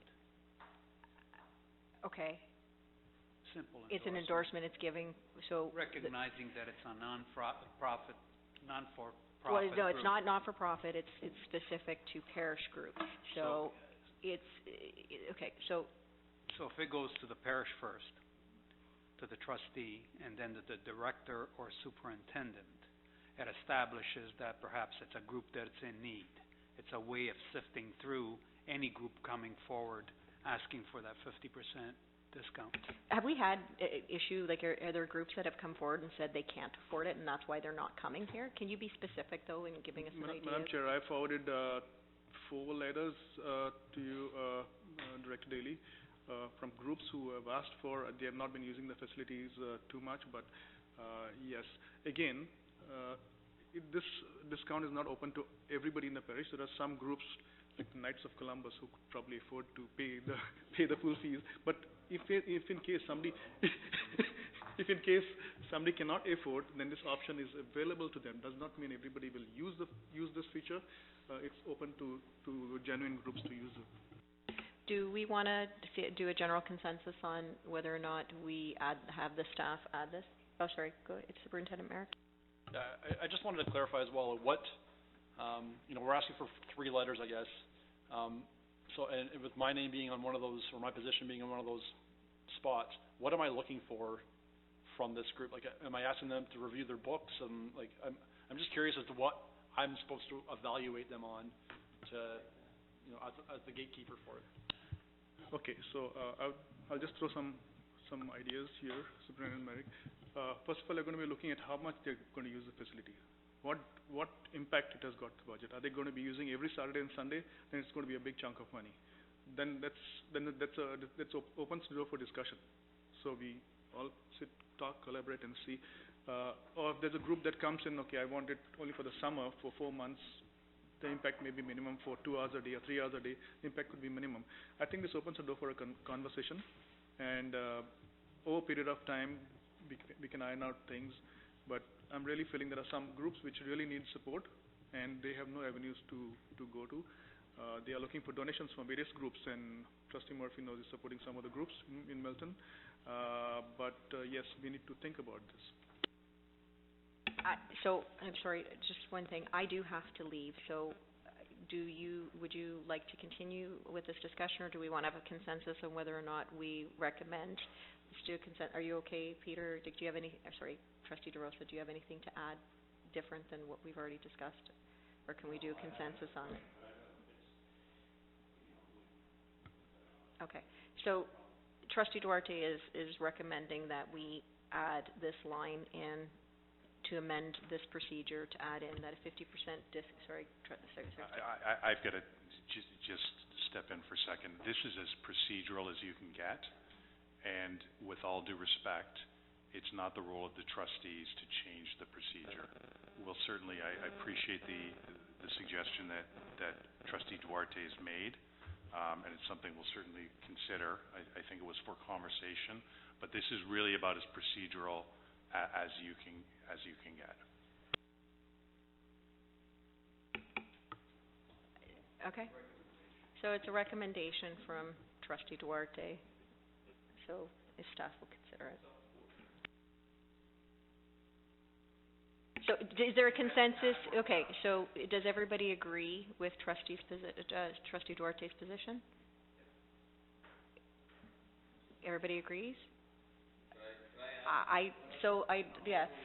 If staff think it's, so my opinion on it is if staff thinks it's something feasible, then we can look at it based on staff's recommendation, taking into consider Trustee Duarte's recommendation.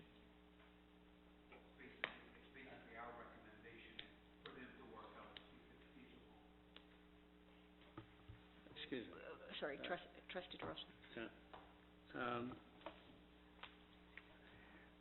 Are we creating unnecessary work here for the superintendent? What I think I'm hearing is that there's no justification for this. Are we taxing the superintendents to go back and take a look at something where you necessarily know what the results are going to be? I don't know. Can I answer? Right now, the process is when somebody... Okay, Trustee DeRosa, answering your question. Right now, the process is when somebody books a facility, you get your booking, but then it goes to the office staff. Somebody takes a look at it. Point of order. Don't we have to make a motion to swap chair over?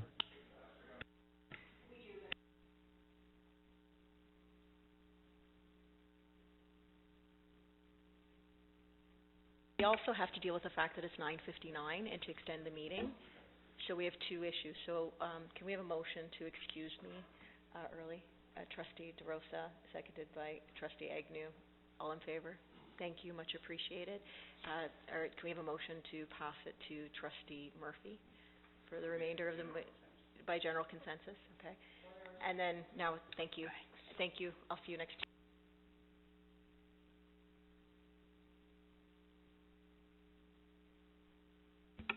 I would like to ask for a motion to extend the meeting to after 10 o'clock.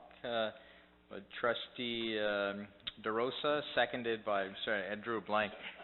I talk to you more than I talk to my wife, so I drew a blank on that. And seconded by Trustee Duarte, that's right. So please continue. I would like to respond to Trustee DeRosa. So the process is when you do a booking, you go online, you log into an account, select the dates on which you need the facility, and then you get it goes off to the office.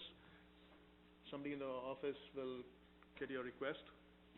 They will say yay or nay, and at the same time, in the parish category, you'd get a dollar value there. It comes in as 0 if it's a weekday or weekend. It'll come with some value.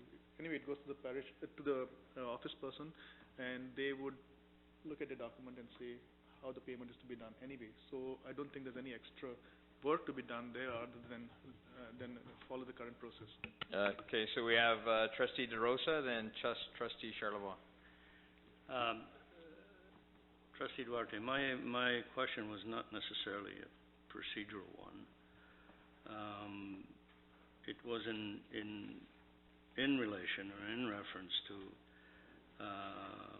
primarily we are recovering costs. We are charging on a cost basis, right, to recover the administration cost to do this.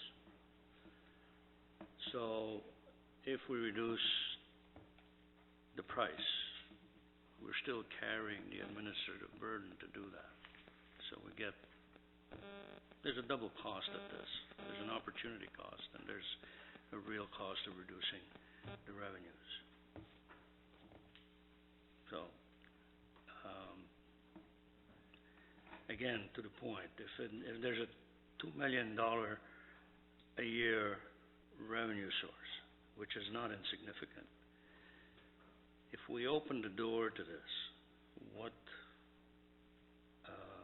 floodgates are we opening the floodgates to others?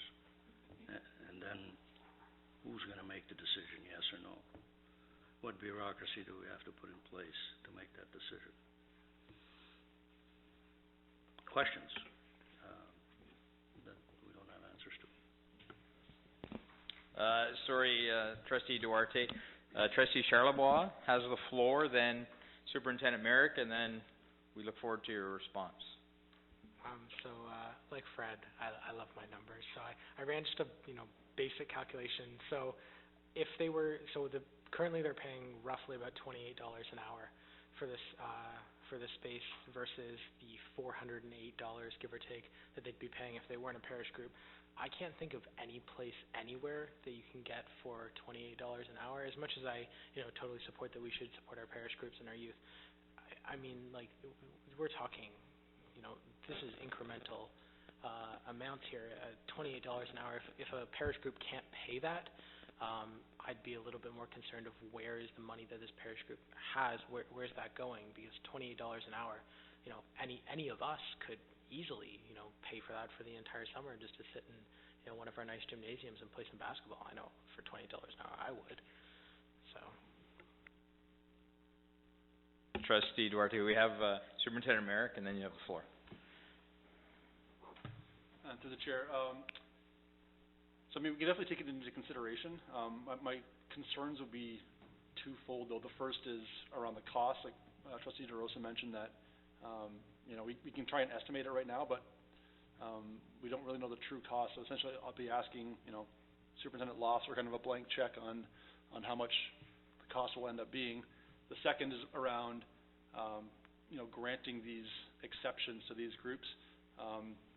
Right now, our current practice, I mean, if you're a parish group, you fall into you're a Category 6 group, and you fall into that category, and that's what the rates are. If we're asking to look at, the amount of hours they're looking at, how many weekend bookings they're having, their financial status, and can they afford it, it becomes very subjective as to who we're granting exceptions to, and that's kind of what concerns me with the process. So, having just heard it tonight, I can give it some more thought and think about how we can make it a more objective process. But those are my concerns at this point. Okay, thank you. Given this is an information item, and is not an action item, we'll let you have the floor as the last word. Okay. I have a gavel, and if I pull it out, there will be consequences. Just want to clarify the rates. The rate is not $28 an hour, it's $44 an hour for a weekend. Number one. Number two is that there are parish groups not supported by the parish, just so that we understand. If the group is supported by the parish, yes, let's get money. We put money every Sunday, let's get the money back. But there are parish groups not supported by the parish. That's what I'm getting at. So if a parish group goes and tries to rent a school for say 8 hours a day, it's $352. Can they get the money? Most of these parish groups do not get registration fees, or they are not they rely on donations. So it is a real challenge. That's what I'm trying to get at. And we have a mechanism, we're trying to put a mechanism in place to filter out groups that get support and support those groups that do not have support. We need to encourage our youth. And I've been involved with youth and youth programs for many years. That's what I'm talking from experience. Okay, so that's what I'm trying to get at. We're not opening the floodgates to everybody. We are trying to control it and have a filter in place and give it to genuinely children who need it. Thank you. Thank you, Trustee Duarte. I know that this is an issue that's close to your heart, and we appreciate you bringing it forward. I'm sure the staff will take it into consideration, and as this moves along and becomes an action item, we can have more discussion on it. So we'll move on to... Can I just interject for a second, please? It's not an action item. It's a procedural item. It won't become an action item. I appreciate the input of all the trustees and consideration and see if we can make it work in some way, but this is a board procedure that's established by board staff. Thank you for your correction. I'm sorry I misspoke, but I'm sure that will happen again. We'll move on to item 6.4, procedure VI 49, use of school facilities, election day. Superintendent Merrick. So this is another procedure that goes along with the community use of facilities policy. As you can see from the corrections, most of it's around capitalization, so it's pretty much just all grammatical corrections, so no changes to the core of the procedure. Do we have any questions? No? We'll move on to item 6.5, procedure VI 58, parent notification system. Our communications manager, Ms. Swindon. Thank you, Mr. Chair, and through you, I present to you our recently amended procedure VI-58 parent notification system. At a glance, you'll look at it, it will look like there are a whole lot of changes because there's a lot of red lines, but in fact, I just moved a lot of stuff around that didn't belong under certain categories, put them under the proper headings, added a few references. The two significant changes were the addition of the information around the Canada's anti-spam legislation, known as CASL, and as well as a section regarding adult students, information sharing, and parental consent. So anyway, the amended procedure is provided for information, and I welcome any comments or questions. Thank you. Do we have any comments or questions? No? We can move on to item 6.6, 2018-2019 Policy Committee Work Plan. Superintendent Ballo? Thank you, and through you, Mr. Chair. The first document just speaks to all of the work that has been completed this year. So you can see all of the policies that have been reviewed since the beginning of September, and it's quite inclusive. There's lots of work that has been done this year, so I do thank all of you for your role in that. The second document, which has the watermark, the draft on the top of it, is a draft of what the work plan is going to look like for next year. So it is a 3-year rotation that we've been working from as a board. It's our internal process. It just is a guideline for us, and I can say that at this point, almost all of the policies have been vetted at least once through the rotation. So going into September, it shouldn't be such a tedious task because the policies were recently reviewed. I say it's a draft, and it is quite fluid because as we saw this year, sometimes PPMs like service animals come up or optional French, and we need to move things around. But it is there for your review, and if we make any revisions, we'll give you some updates next year. One thing I did want to point out actually is you received a copy on June 6th. This one has the June 10th date. It was then subsequently revised. And the most significant change that we made was to the October meeting. We added the apparel purchases and fair labor practices as well as school uniform dress code as policies to be reviewed because we want to start that process early enough to go out for feedback so we're ready for when we move forward with the RFP. Thank you. Thank you, Superintendent Bell. Do we have any questions?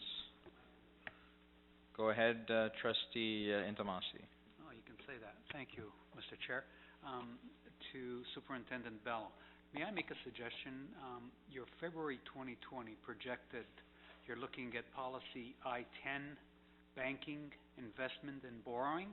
I'm just wondering if you could move that forward to December, if it would fit very well with our budget review, or interim budget review, and so forth. I don't foresee that being a problem. I can consult with... It's just a suggestion. Yeah, I can consult. When we do work on the schedule, we do take into consideration everybody's work. So we look at financial and we say, what are the months that we know we need to leave them alone because they've got other things to take care of, but I can certainly make that recommendation to Superintendent But it's in keeping with the budgetary items. It's all the work that they're doing at that particular time. Thank you. I'll make the suggestion. Thank you. Any other questions? No, we're on to item 7. There is no miscellaneous information, I believe. We do not need to go in camera. Can I have a motion to excuse? We already did that with Nancy, right? So we don't need to do that. Can I have a motion to adjourn? Trustee DeRosa and Trustee Duarte. Second. Closing prayer. Janet O'Hearn Zarnata, please lead us in the closing prayer.